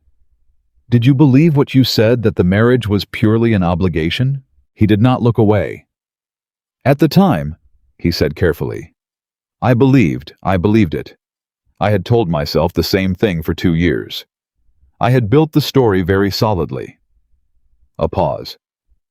But a man who truly feels nothing does not feel the need to say it out loud to reassure himself. No, she agreed quietly. He does not. Nathaniel set down his cup. I was afraid, he said. The words came out with the particular difficulty of a man saying something for the first time that he has known for a long time. Of what you represented. You came into this house with so much life in you, Elizabeth. So much capacity. I could see it from the beginning, even when I was not paying what I should have been paying. I could see what you were. He paused. And I had learned very well that the things that mattered most were the things most easily lost. So you decided not to let them matter, she said. I decided not to let it matter, he said. Yes. She looked at him across the table. That is the most honest thing you have ever said to me. I know, he said. I am sorry it took me this long to be capable of it. She was quiet for a moment. Then she said, My mother died when I was 12. Did you know that? No. My father did not know how to raise a daughter alone. He knew how to raise someone to be useful. He was very good at that. He is the reason I can read a soil survey and manage an account ledger and go into a river after a drowning boy without stopping to be afraid first. She paused. But he did not know how to tell me that I was loved. I think he felt it. I am almost certain he felt it. The letter I received last week, that was the closest he has ever come to saying it directly. Nathaniel was watching her carefully. I am telling you this, she said, because I want you to understand something about why the last 2 years were what they were. I did not come into this marriage without my own damage. I came in wanting to be useful, because useful was the closest thing I had ever known to being valued. And when you did not see me, she stopped, started again. When you did not see me, I knew exactly what to do with that, because I had been trained for it. I made myself smaller, and I made myself useful, and I told myself it was enough. She looked at him. It was not enough, but I knew how to survive it. I had been surviving it most of my life. The silence between them was full and quiet and entirely real. Elizabeth, he said, His voice was very low. "I am not telling you this so you will feel worse," she said. "I am telling you because doing this correctly, the thing I said to you this morning, means no more careful omissions. It means telling the true things even when the true things are uncomfortable." She picked up her coffee. "That is what I am prepared to offer if we are doing this. Complete honesty, not comfortable honesty." "I want that," he said immediately. "It will not always feel good," she said. "I know. You will hear things about yourself that you will not enjoy." "I expect so." "And I will hear the same," she said.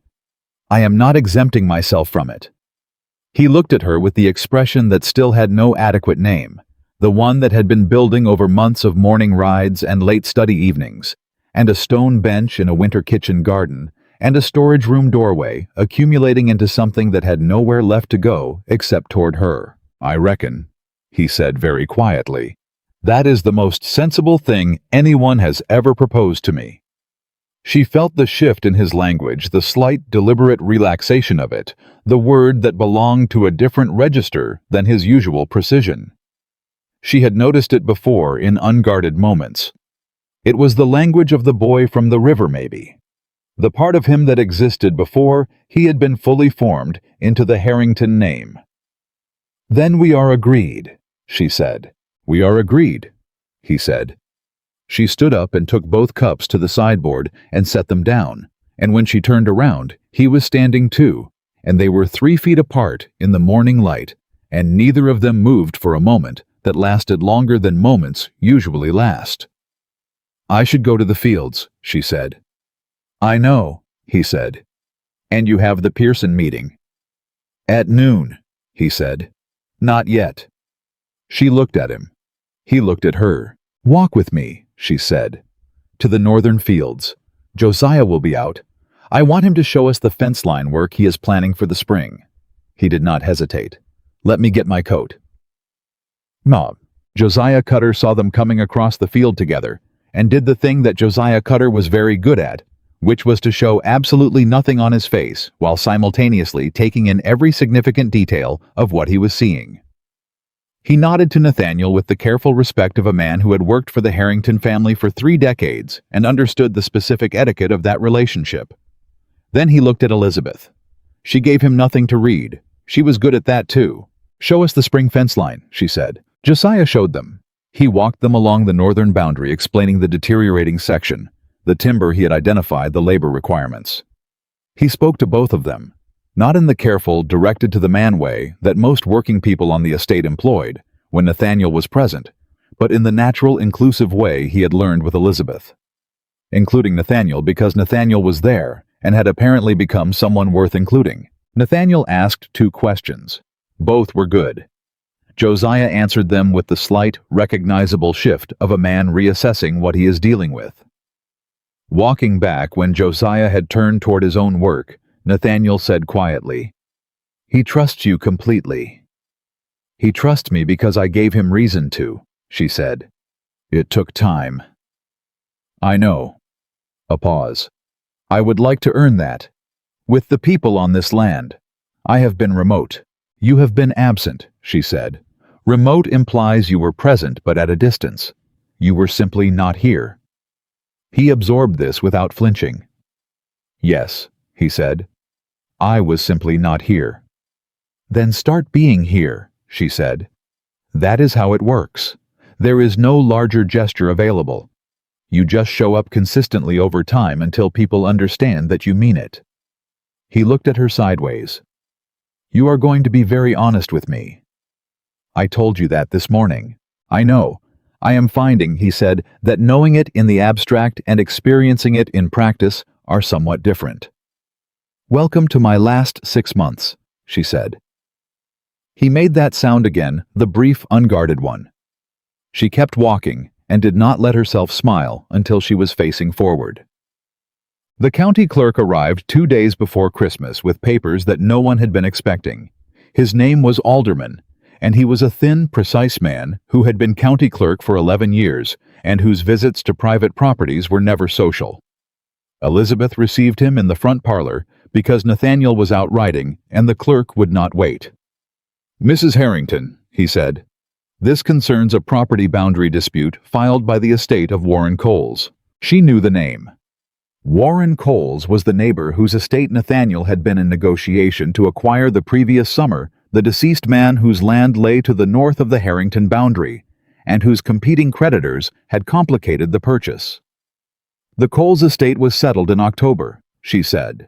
The primary creditor's claims were settled, Alderman said carefully. There is a secondary claim that was not filed in the initial proceeding. A Mr. Gerald Coles, the deceased's nephew, has entered a claim that disputes the northern boundary of your property as established in the original Harrington land grant. Elizabeth was still. On what grounds? He claims the original survey was in error. Alderman placed the papers on the table between them. He has engaged a lawyer from Lexington. The claim, if upheld, would remove approximately 300 acres from the northern Harrington property. 300 acres. The northern section, the field she had spent all summer on. Josiah Cutter's land, the drainage cooperative infrastructure, everything she had built. Leave the papers, she said. Mr. Harrington will review them when he returns. Alderman left. She sat in the parlor with the papers in her lap and read them twice completely. And by the time she finished, she understood exactly what was happening. Gerald Coles was not interested in 300 acres of Kentucky farmland. Gerald Coles was interested in the price Nathaniel Harrington would pay to make the claim disappear. This was extortion with legal dressing, and it was just competent enough to require careful handling. Nathaniel read the papers that evening. She watched him read them. He sat at the main desk in the library and went through the documents without speaking, and she sat across from him and waited, and she saw the moment he understood what she had understood, the slight change in his expression from concern to contempt. He wants money, Nathaniel said. He wants to be bought off, Elizabeth said. The survey claim has no merit. I read the original land grant this afternoon. It is in the library 1798, fully documented. The boundary is unambiguous. He looked at her. You read the original grant. This afternoon, while you were out. She set a separate sheet of paper on the desk, her own notes written in the organized style he had come to recognize. The survey point he claims is in error is referenced in 2 subsequent documents, both of which confirm the original positioning. His lawyer may not know that, or the lawyer does know and is taking the case anyway because Gerald Coles is paying him to file. Nathaniel picked up her notes and read them. He read them the way he had learned to read her documentation, with full attention, not skimming. If we respond to this with an offer to settle, he said, we confirm that the claim has weight. Exactly, she said. We cannot buy this off. We have to defeat it. That means a county hearing. Yes. In front of... He stopped. In front of everyone, she said. Yes. All the county families. All the neighbors. The cooperative members.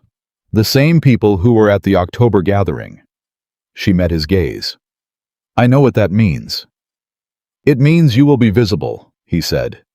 This case, the documentation work, the land grant analysis, this is your work.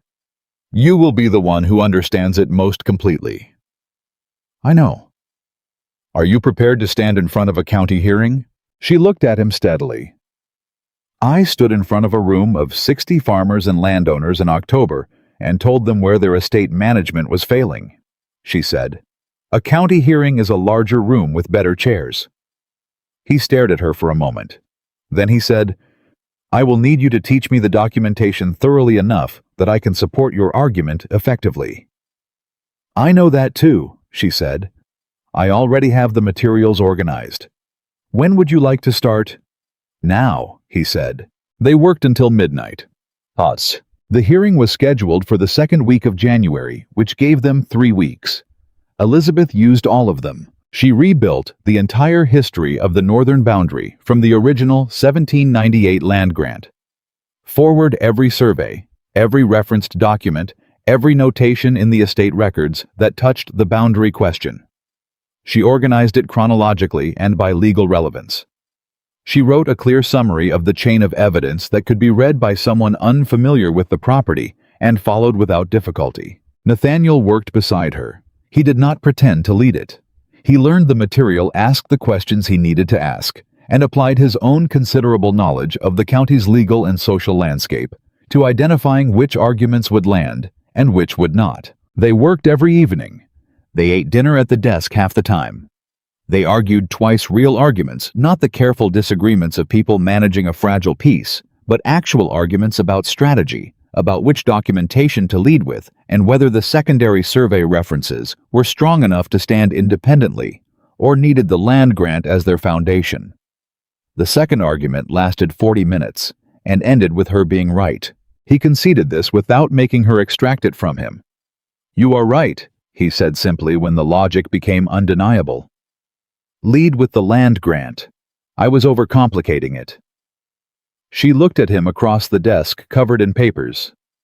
"You are not accustomed to being overruled," she said. "No." He agreed. "I am finding it instructive." She went back to the documents. Later, when she thought about those 3 weeks, she would understand that this was when it happened, the actual shift, the irreversible one, not the dramatic morning of the Locket, or the storage room doorway, or the kitchen garden bench, but here in the unglamorous middle of an estate dispute, working until midnight, with ink on their fingers, and cold coffee going undrunk on the corner of the desk. The intimacy of shared work, the trust implicit in genuine argument, the way he listened when she was right and said so without negotiation. This was when she let him in. Not all at once, not with announcement, but the door opened, and she did not close it. Robert Aldous came to the manor on Christmas Eve. This was partly social, he always came at Christmas, and partly she suspected to assess the current condition of the Harrington household with the particular attention of a man who had watched something shifting for months and wanted to understand what it had become. He arrived in the late afternoon and was shown to the library where both of them were working, which seemed to surprise him. "I can come back," he said, looking between them. "Sit down, Robert," Nathaniel said without looking up from the document he was reviewing. "We have 15 more minutes on this, and then we are done for the day." Aldous sat. He looked at Elizabeth. She was making a final notation in the margin of the summary document.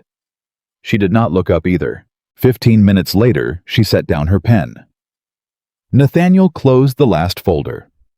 They looked at each other across the desk, with the specific satisfaction of people who have finished something that needed doing. "Good," Nathaniel said. "Good," she agreed. Aldous looked back and forth between them. His expression was the particular combination of gladness and disbelief of a man watching something that should have been obvious, becoming obvious very late at great cost, and nevertheless arriving. "The Coles claim," Nathaniel said to him, settling back. "You have heard."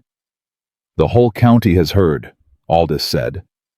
"Gerald Coles has been talking. He is telling people the Harrington northern boundary is fraudulent," Elizabeth said very calmly. "He is telling people that because he wants the hearing to carry social weight before the legal argument. If enough people believe there is question, the hearing becomes harder to win, even with solid documentation." She looked at Aldous directly. "I need you to carry something back to the county for me." Aldous blinked. "Ma'am, you talk to everyone," she said. "You always have. It is one of your genuinely useful qualities." She allowed the edge of warmth into this because she meant it. "I need people to understand before the hearing that the documentation on the Harrington boundary is airtight. Not because I said so, but because the original land grant said so in 1798. The claim has no legal merit. I need that known." Aldous looked at Nathaniel. "She is right," Nathaniel said simply. "Do what she says." Aldous turned back to Elizabeth with the expression of a man who had watched an extraordinary thing and had decided the most honest response was to not pretend otherwise. "Yes, ma'am," he said, stunned. The hearing was on a Thursday. Elizabeth dressed carefully. Not elaborately. She was not making a statement about wealth or position, and she knew the difference between dressing for attention and dressing for authority. She chose her dark gray wool, which was sober and well cut, and communicated competence without performance. She wore the locket. Nathaniel met her at the foot of the stairs. He looked at her for a moment. "Ready?" he said. "Yes," she said. They rode to the county hall together. The room was full. Gerald Coles sat at one table with his Lexington lawyer, a man named Birch, who had the overconfident manner of someone accustomed to smaller rooms than this one. Nathaniel and Elizabeth sat at the other table. The county judge, an elderly man named Castle, who had known the Harrington land grant since before Nathaniel was born, presided from the raised bench at the front. Judge Castle looked at the assembled room over his spectacles. "This is a boundary claim proceeding," he said, in the slow, deliberate voice of a man who had been in this room many times and intended to conduct his proceeding without theater. "Mr. Birch, you may present the claim." Birch stood up and spoke for 20 minutes. He was competent. He had a surveyor's report and 3 letters of testimony from people Elizabeth did not recognize, and he presented the argument that the original Harrington survey had placed a key boundary marker incorrectly, resulting in a northern boundary that encroached on what should rightfully be Coles' land. Gerald Coles sat beside him looking satisfied. He was perhaps 50, well dressed in the way of men who have inherited enough to dress well without having earned the confidence that usually accompanies it. He caught Elizabeth's eye once across the room and looked slightly through her in the way men of his kind looked through women in legal settings as a matter of simple habit. She did not respond to this. She wrote a note on the paper in front of her. Judge Castle looked at the Harrington table. "Mr. Harrington?" Nathaniel glanced at Elizabeth. "Mrs. Harrington will present our response," he said. The room shifted. Not dramatically, not with gasps or outbursts, with the specific contained quality of 60 people simultaneously recalibrating their attention. Gerald Coles looked at his lawyer. His lawyer looked at the judge. Judge Castle looked at Elizabeth over his spectacles. "Mrs. Harrington," he said, "you have the floor." She stood up. She placed the original 1798 land grant on the table in front of the judge first. She had commissioned a careful copy, but brought the original because the original mattered, because the smell and weight and age of it mattered, because a 60-year-old document with the original surveyor's seal carried an authority that copies did not. The Harrington northern boundary, she said, was established in the land grant of September 1798, surveyed by Thomas Purcell of Lexington, and confirmed in the estate conveyance of 1803, when the property passed from the first generation to the current owner. She spoke clearly and at even pace. Not fast, not performatively slow. The pace of someone who has something to say and knows she has time to say it correctly. Mr. Birch's surveyor has identified a point he describes as incorrectly placed. I would like to show the court where that point appears in the original documentation. She walked the court through it. She did not rush. She did not simplify beyond accuracy, and she did not complicate beyond necessity.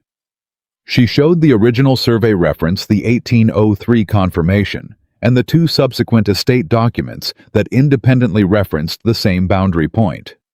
She showed the mathematical consistency across all 4 documents. The point Mr. Birch's surveyor identifies as incorrectly placed, she said, is correctly placed. It is placed exactly where Thomas Purcell placed it in 1798, and it has been confirmed in 3 subsequent documents across 20 years. Mr. Coles' claim is not that the survey was done incorrectly. His claim is that he prefers a different boundary. These are not the same thing. The room was very quiet. Birch stood up. "Your Honor, the original survey." "Sit down, Mr. Birch," Judge Castle said without particular emphasis. He was looking at the documents Elizabeth had placed before him. He turned pages carefully. He looked at the mathematical notation she had prepared, the clear comparative summary showing the same reference point across all 4 documents. He looked at this for a long time. Gerald Coles had stopped looking satisfied. He was leaning toward his lawyer, speaking in a low, urgent voice. "Mrs. Harrington," Judge Castle said, "the 1803 conveyance document, is this a certified copy?" "The original, Your Honor. It has remained in the Harrington estate records since the conveyance was executed." He looked at it again. "Mr. Birch," he said, "your surveyor's report references a boundary stake that he says is displaced. Where does he say the correct position should be?" Birch stood and gave the reference. Judge Castle looked at Elizabeth's comparative document. He looked at it for a full minute. "Mrs. Harrington," he said, "your document shows this position." "Yes, Your Honor." "And the original survey shows the same position." "And the 1803 conveyance shows the same position." "And the 1809 estate map, which I have here, shows the same position."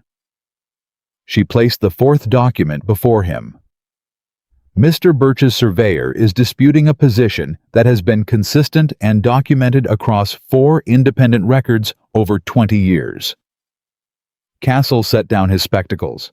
He looked at Gerald Coles. Then he looked at Birch. "Mr. Birch," he said, "is there anything in this claim that is not directly contradicted by the documentation I am currently holding?" Birch was quiet for 3 seconds too long. "Your Honor, the survey methodology." "I have the methodology," Castle said.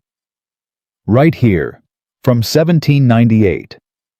He picked up his spectacles again and turned to the room. "I am going to take a 20-minute recess to review these materials. In my experience, 20 minutes will be sufficient." He rose. The room stood. Elizabeth sat down. Nathaniel beside her said nothing. He put his hand over hers on the table briefly, steadily, and then removed it. It was enough. The recess lasted 15 minutes. Judge Castle returned and sat and looked at the room without preamble. "The claim filed by Gerald Coles against the northern boundary of the Harrington estate is dismissed," he said. "The boundary as established in the 1798 land grant stands. Court costs are assessed to the claimant." He set down his papers. "We are adjourned." The room moved. People stood turned, began the business of leaving and talking and reconstructing their interpretation of what had just happened. Elizabeth sat still for a moment and let the sound move around her. Nathaniel turned to her. He looked at her with the expression she still did not have a name for the one that had been building all fall and had finally, in the last weeks, stopped trying to be anything other than what it was. "You were magnificent," he said quietly. "I was prepared," she said. "Both things," he said. Martha Crenshaw appeared at her shoulder. "Mrs. Harrington." Her voice was warm and direct as always. "I have been to a great many county proceedings. That was the clearest presentation of documentary evidence I have ever seen in this room." "Thank you, Mrs. Crenshaw." "I am putting your name forward for the Spring Agricultural Committee," Martha said. "Formal membership, not a consultation membership." Elizabeth opened her mouth. "Don't argue with me," Martha said pleasantly. "You would be wasting both our time." Elizabeth closed her mouth. "Thank you," she said. Josiah Cutter was near the door. He caught her eye across the room and gave her the small firm nod of a man who does not offer easy approval and who is offering it now. She returned the nod. Gerald Coles left quickly. He did not speak to either of them. His lawyer followed him out with the compact misery of a man who had known for some time how this was going to end and had been unable to say so to his client. Nathaniel watched them go. Then he turned back to Elizabeth and said, "I would like to take you to dinner. In Lexington. Not for any occasion. Simply to take you to dinner." She looked at him. "Tonight?" "Tonight," he said, "if you are willing." She considered this for exactly as long as it deserved. "Yes," she said, "I am willing." They walked out of the county hall together into the January cold, and the people on the steps moved back slightly. The natural unconscious deference of a crowd to two people who have just demonstrated something. And Elizabeth held her head the way she always had, and the locket sat against her collarbone, and she was not invisible. She had not been invisible for some time. She was simply finally in a place where being seen felt safe enough to allow. The dinner in Lexington lasted 4 hours. Not because they had planned it that way. They had planned nothing about it. Nathaniel had named no restaurant, made no arrangements, simply said the word dinner, and she had said yes. And they had ridden into town in the late afternoon cold, with the county hearing still sitting fresh in both of them, like something that had not yet finished arriving. They ended up at a small establishment on the main street that Nathaniel knew from business trips. Plain tables. Good food. A proprietor who recognized him and showed them to a corner table without ceremony. Elizabeth appreciated the lack of ceremony. She was tired in the specific satisfied way of someone who has spent everything they had on something worth spending it on, and she did not want an occasion. She wanted a table and warmth, and something hot to eat. They ordered. They sat. The room moved around them with its ordinary evening business. Other diners, the sound of the kitchen, the low conversation of people who were not thinking about boundary disputes or Lockets or 20-year-old rivers. "You should have been a lawyer," Nathaniel said. She looked up. "I should have been many things," she said. "Most of them were not available to me." He absorbed this. "What would you have chosen if you could have chosen anything?" She considered this seriously because he had asked it seriously. "I don't know exactly," she said. "Something with consequence. Something where the work produced a visible result, where you could see at the end of a day that something was different because you had been there." She paused. "What I am doing now is close to it. Closer than you thought you would get. Much closer." She looked at him. "What about you if you had not been the Harrington heir?" He thought about it. "I would have been a surveyor," he said. She stared at him. Then she laughed, a real one, the kind that came out before she decided to let it.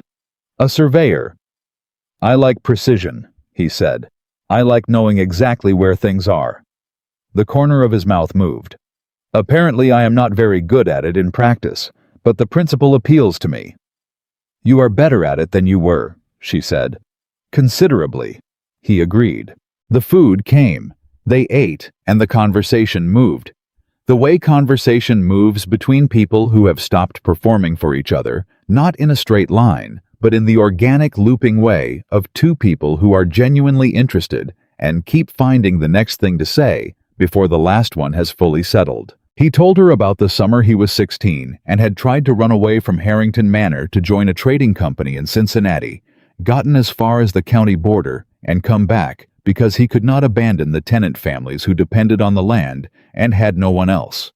She told him about the time she was 11 and had attempted to teach herself Latin from a grammar book she found in her father's study, gotten far enough to understand that she could do it, and been told by her father's business associate that Latin was not a fitting occupation for a girl. She had kept learning it anyway in private for 2 more years. "Can you still read it?" he asked. "Passably," she said. "I am better with the agricultural texts. They use simpler Latin than the classical sources." He shook his head slowly. "You have been carrying all of this the whole time." "Everyone carries things," she said. "I am not exceptional in that." "You are exceptional in almost everything," he said. "That is different from saying you are exceptional in carrying things." She looked at him. He said it the way he said most things now, directly without decoration, as a simple statement of observed fact. "Thank you," she said. "I am not saying it to be kind," he said. "I am saying it because it is accurate, and I have been negligent in saying accurate things to you for too long." She held his gaze for a moment. "I know," she said. "I believe you." The walk back to where the horses were stabled took them through the cold Lexington streets, their breath visible in the January air. He walked beside her, not ahead, not behind. Beside. She noticed. On the road home, riding through the January dark, he said, "I want to ask you something." "Ask." "The spring committee," he said. "Martha Crenshaw's invitation. Do you want to do it?" "Yes," she said immediately. "Then do it. Whatever it requires time travel resources. Tell me what you need." She looked at him in the dark. "You do not need to authorize it," she said. "Martha's invitation was to me." "I know," he said. "I am not authorizing it. I am asking what you need so I can provide it. There is a difference." She was quiet for a moment. "I know there is," she said. "I am still learning to receive it." "Take your time," he said. They rode the rest of the way home in a comfortable silence that was not empty.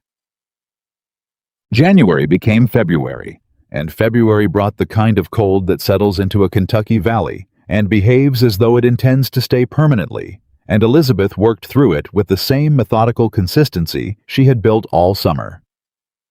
The spring committee meetings began in the third week of January, monthly gatherings in Lexington, rotating between 4 committee members, focused on the county's agricultural development strategy for the coming growing season. She was the only woman on the committee. She had expected this.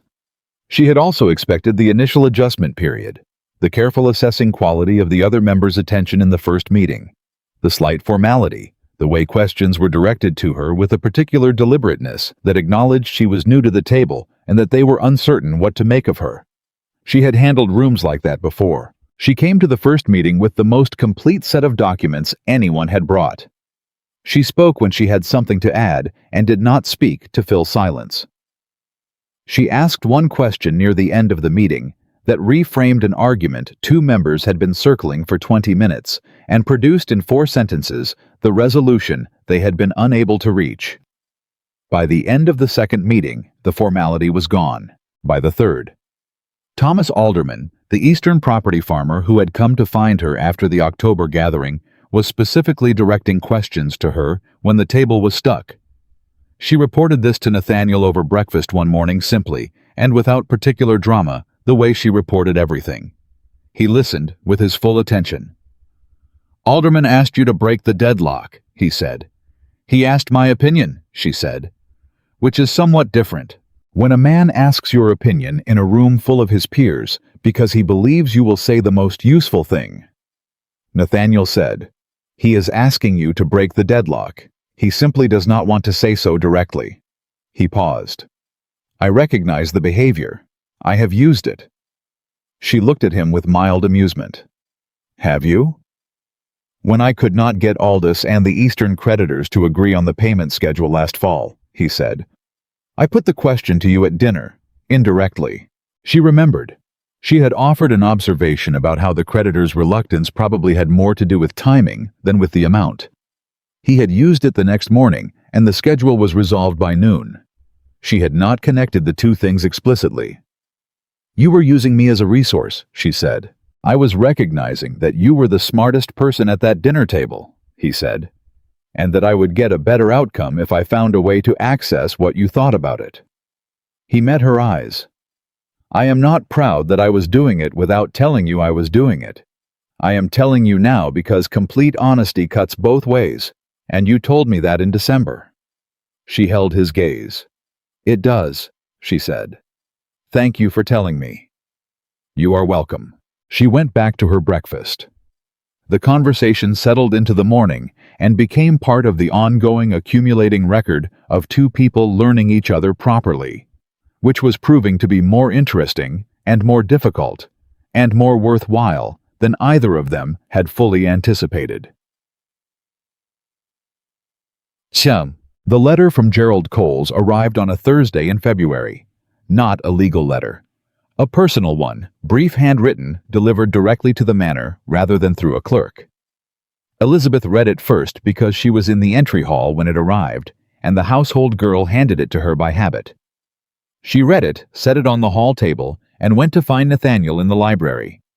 "Gerald Coles has written to you," she said. He looked up. "What does he say?" "He says the hearing was an embarrassment to his family's name. He says you used your wife as a shield because you lacked the confidence to face him directly. He says—" She paused.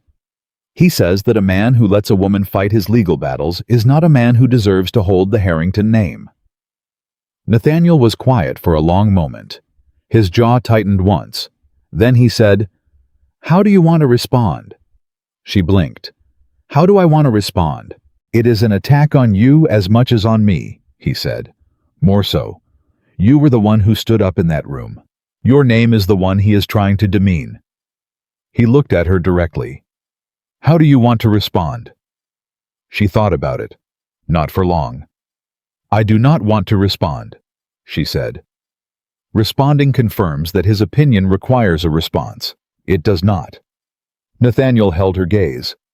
"That is exactly right," he said. "I know," she said. "Then we do not respond." "We do not respond," she agreed. He picked up his pen and went back to what he had been working on. She turned to leave. Elizabeth? She stopped. What he said about me letting you fight my battles, he said. He was not looking up from the desk. I want you to know that I do not share his interpretation of what happened. I know you do not, she said. I want you to know specifically what my interpretation is. He looked up then. You did not fight my battle.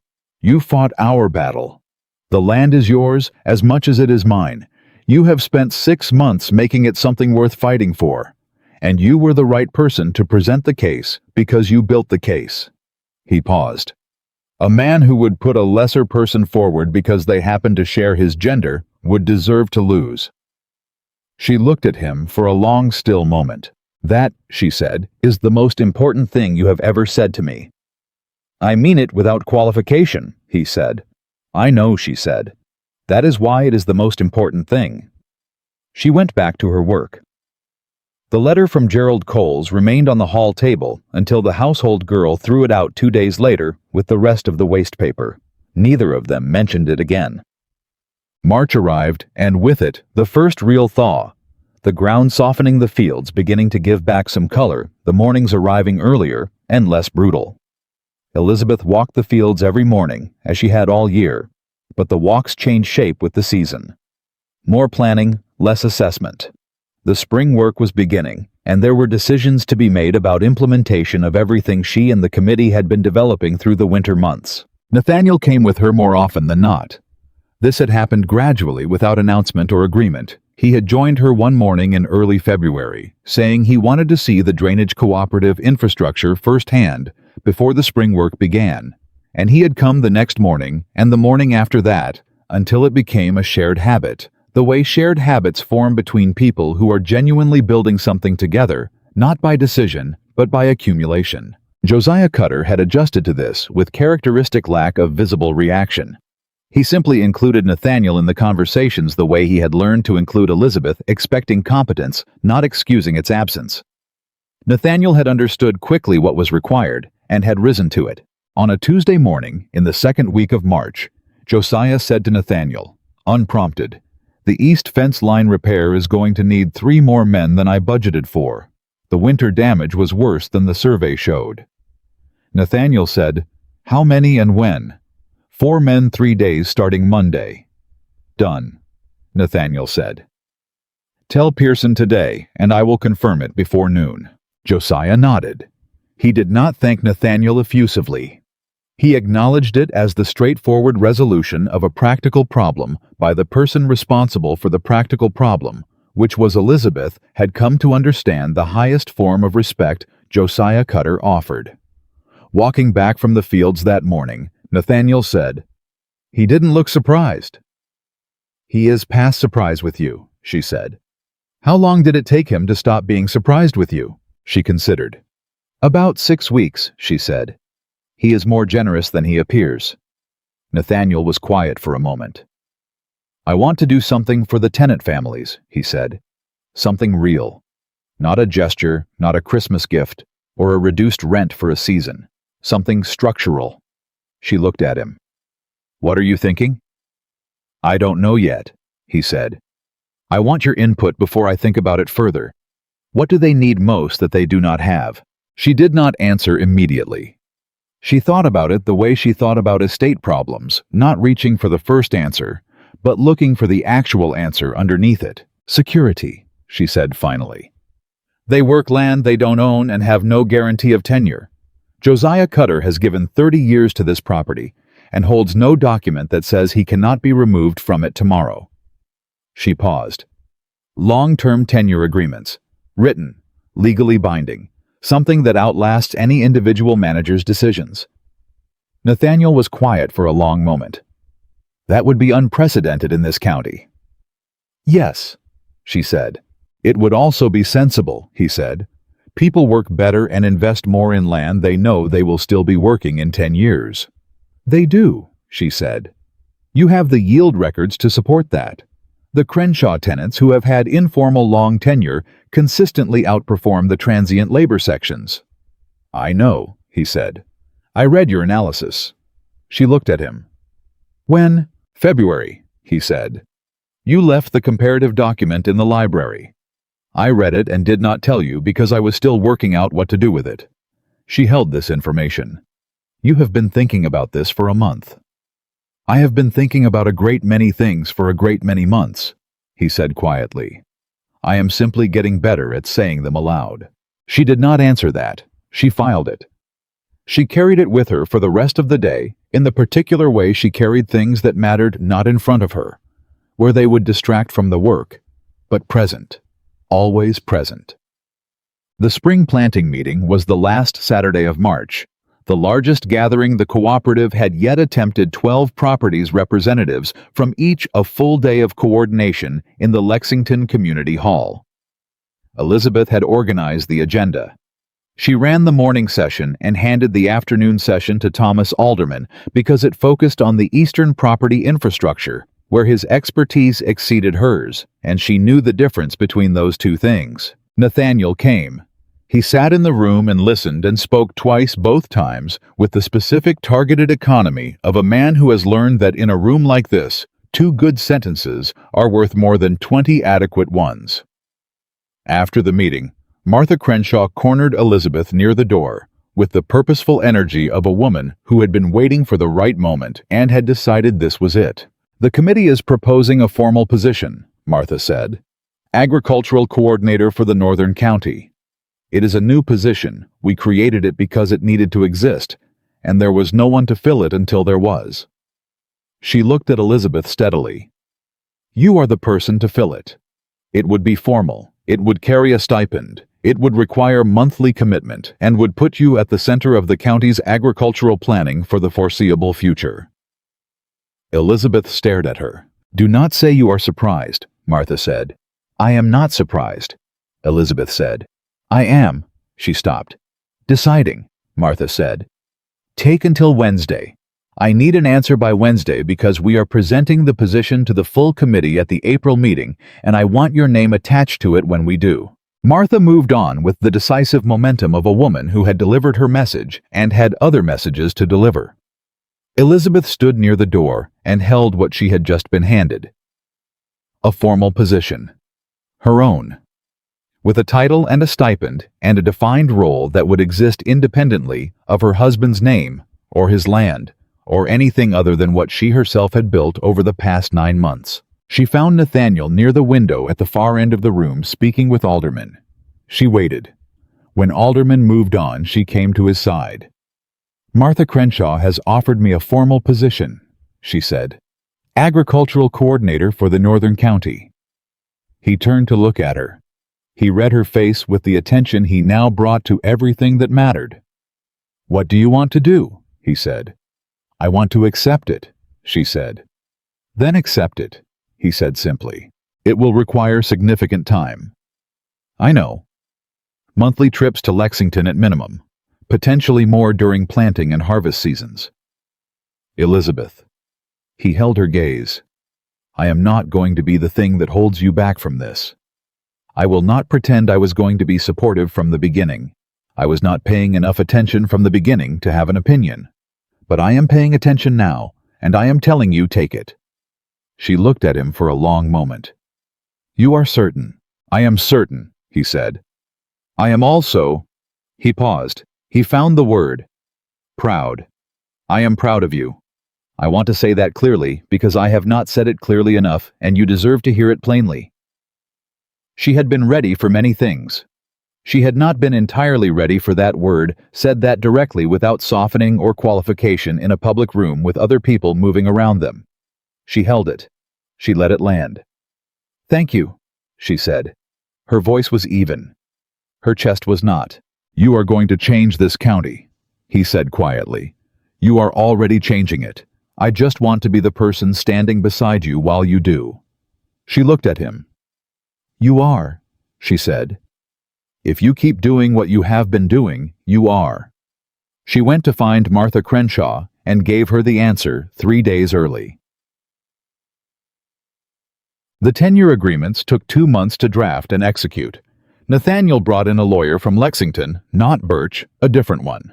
A careful, methodical man named Sutton who understood what they were trying to accomplish and who spent 3 weeks with Elizabeth going through the legal structure, while Nathaniel reviewed drafts and asked the questions that needed asking. The agreements offered 10-year renewable tenure to every family on the Harrington estate who had been working the land for 5 or more years. Written, legally binding, transferable within the family, with specific protections against arbitrary removal and clear remedies if the terms were violated. Josiah Cutter read his agreement twice and then sat with it in his hands for a long time without speaking. Elizabeth had brought it to him herself. She did not make an occasion of it. She rode out on a Tuesday morning as she always did and handed it to him while they were walking the east fence line. "This is real," he said finally. "Not a question." "It is legally binding," she said. "Mr. Sutton registered copies with the county. You can register your own copy if you choose. The original is yours." Josiah looked at the document.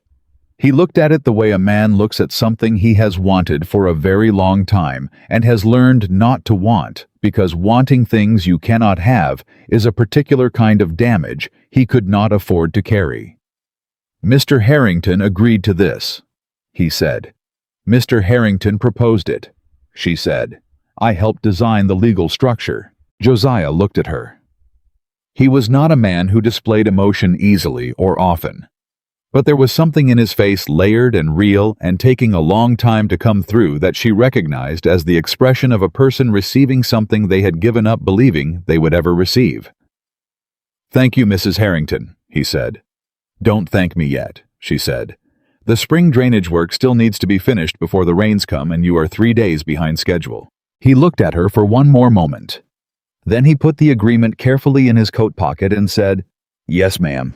I reckon we better get to it." The first week of April was when her father arrived.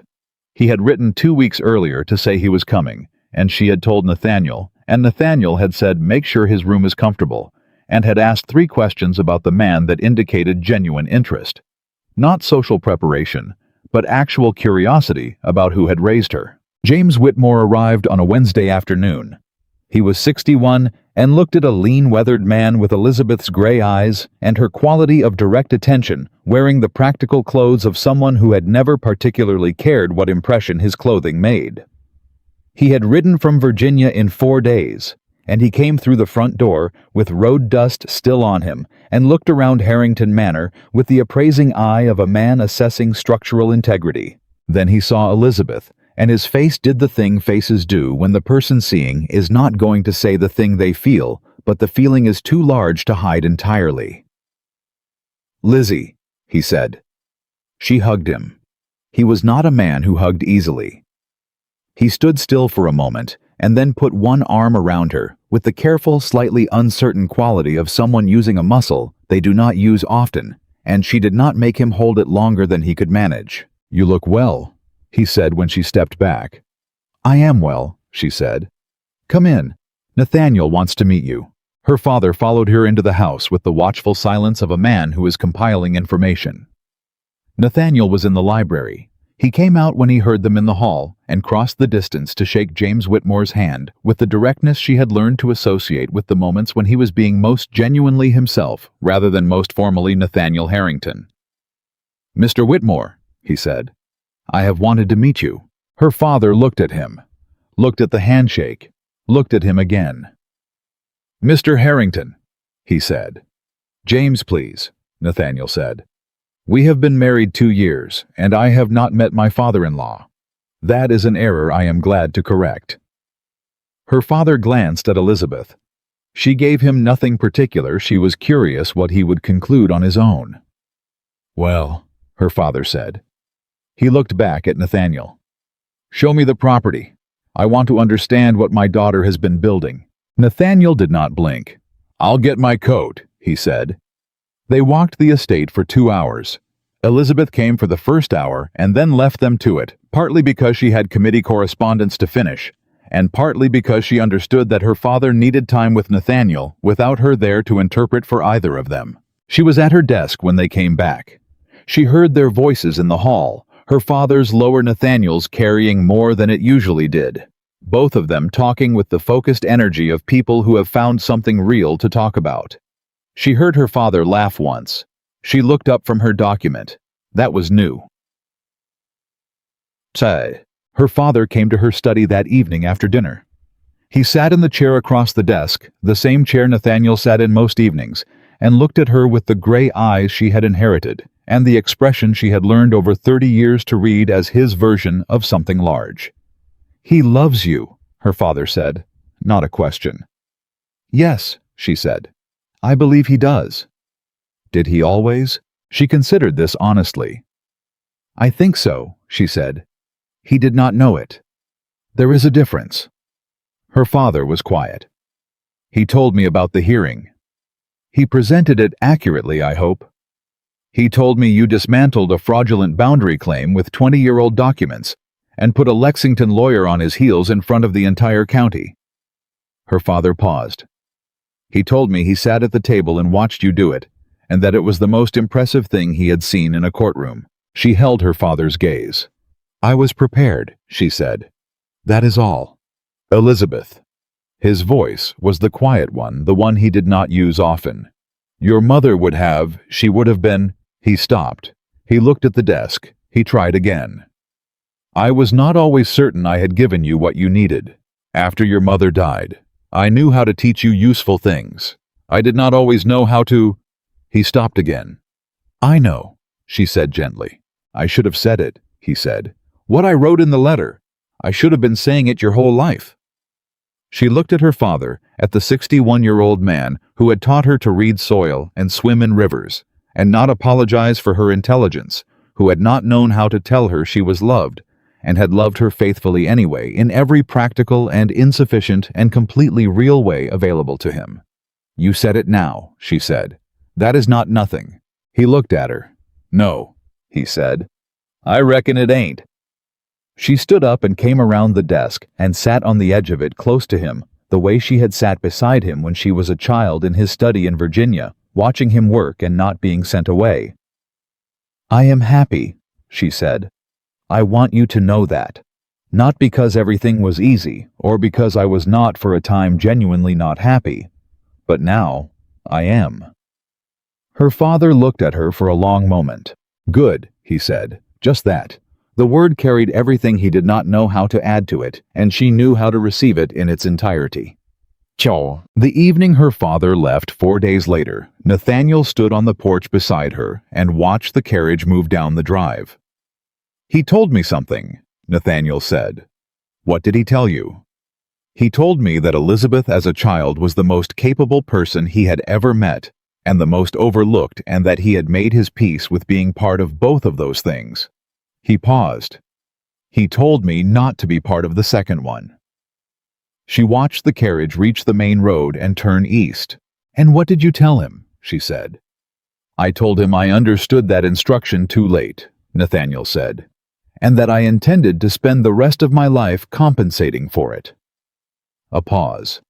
He said that sounded about right. She smiled, not the controlled, managed smile she had carried through the first 2 years of their marriage. The real one, the one that came from somewhere below the place where managed things live. "He likes you," she said. "He is cautious of me," Nathaniel said. "Which is appropriate. I have not yet fully earned his approval." "You have made a start," she said. "That will do for now," he said. They stood together in the April evening until the carriage was out of sight. The twist that came in the middle of April arrived not from outside, but from inside, and it arrived quietly, the way the most significant things had arrived all year. She was reviewing the spring committee documentation on a Sunday morning when she found the discrepancy in the cooperative records. Not a major one, a recording error in the water rights allocation for one of the eastern properties, the kind that would not cause immediate harm, but would create a legal complication in 3 years if it was not corrected now. She had almost missed it. She had caught it because she had developed over months of this work the specific attention of someone who reads documents the way a doctor reads a patient, not for what is obvious, but for what should be there and is not. She corrected it, documented the correction, sent notice to the relevant property. Routine. But when she set the document down, she sat for a long moment with the quiet understanding of something she had not looked at directly until now. She had built this. Not the cooperative alone, the whole architecture. The tenant agreements, the committee position, the spring planning framework, the drainage infrastructure, the 12-property network that had not existed a year ago and now existed in legal and practical form. She had built it in the margins of a life that had given her no formal authority, no title, no recognition, until she created the conditions for those things herself. She had gone into the river without thinking about it, as she always had, because something needed doing, and she had pulled something out that was worth keeping. So, she found Nathaniel in the east field that afternoon. He had taken to coming out in the afternoons, when he could not always with her, sometimes alone walking the boundary lines, or standing with Josiah, or simply being present on the land in the way that presence is its own kind of ownership, the kind that goes deeper than a document. She had watched this change in him over the months and had not commented on it, because commenting on it would have been the wrong kind of attention, the kind that makes a person self-conscious about the good thing they are doing. She came across the field to where he was standing at the south fence line, looking at the spring growth in the adjacent field. He heard her coming and turned. He looked at her the way he always looked at her now, the compass finding north the way it could not help. "I want to tell you something," she said. "Tell me." She stood beside him at the fence line. The April air was warm, and the field around them was alive with the first real green of the year, everything coming back after the long winter. "I am not the same woman I was a year ago," she said. "I was not a different person at the center. But the outer parts, the parts that had been reduced, that had been taught to be small, those are different now." She paused. "I built that. I want you to know that I know that. Not you, not this marriage, not the county committee, or Martha Crenshaw, or the hearing, or any single external thing. I built it." "I know," he said, "and I am telling you this," she said, "because I want you to understand what I am offering you and what I am not." She turned to look at him directly. "I am not offering you the woman I was going to be if I had never had to become this version. I am offering you this. The one who walked fields alone every morning for 6 months. The one who is not going to make herself smaller for any reason, including love." He held her gaze with complete steadiness. "Elizabeth," he said, "I would not want her. I want you." She looked at him for a long moment. "Good," she said, "because this is what you have." He reached out and took her hand. Not a dramatic gesture, not a performance. Just his hand closing around hers on a fence line in an April field, with the ordinary, extraordinary fact of two people who had found each other the hard way and intended to keep what they had found. She did not pull away. She had spent a year learning not to need him. She had done it. She had built the life and the work and the self that did not require his love to stand. And then she had done the harder thing. The thing that required more courage than any of it, she had let him in anyway. Not because she needed to, because she chose to. Because a woman who does not need love and chooses it anyway is choosing freely, and freedom is the only ground on which anything real can be built. "I have been thinking," he said, "about what I want to ask you." She raised an eyebrow. "You are already married to me." "I know," he said. "This is different." He turned to face her fully. He was still holding her hand. "I want to ask if you will stay. Not as an obligation. Not because leaving would be difficult, or because the social cost would be high. I want to ask you, Elizabeth Whitmore girl from the river woman who built something out of nothing in the margins of a life that owed her more, will you stay, as my actual wife, as my partner in this land and this work, and whatever the next 30 years hold? Will you stay because you choose to?" She looked at him. At the face she had learned over months and seasons, the face that had been closed and was now open, the face that had said she was a burden, and had learned the cost of that, the face of the man who had sat on her study floor, going through estate documents at midnight, and walked fields in the January cold, and shaken her father's hand like he meant it. She looked at the locket at her throat, which she could feel the weight of without touching it. She thought about a river, a boy who fought the current wrong, and a girl who went in without thinking, and 30 years of a world that kept circling back to this. "Yes," she said, "I will stay. Not because I have to. because you have become someone worth staying for." He exhaled. A long, slow breath. The breath of a man who has been holding something for a very long time and has just been given permission to put it down. He lifted her hand and held it against his chest for a moment, and she felt his heartbeat steady and real and present, and she left her hand there and looked out over the spring field, and felt the particular rare, unambiguous quality of a life that has arrived where it was always going by a road longer and harder than necessary at exactly the right time. The woman who had made herself invisible was visible now to the county, to the committee, to the tenant families who knew her name, and the farmers who sought her opinion, and the neighbors who brought their problems to her door. She was visible to her father, who had finally said the thing he had always meant. She was visible to herself, which was the one that had mattered most and had taken the longest. And she was visible to the man beside her in the field, who had once called her a burden, and had learned at the cost of 6 months of her absence, and a year of deliberate rebuilding, and the revelation of a childhood river, and the patient daily work of becoming someone different, what it meant to see a person clearly. He would not stop seeing her.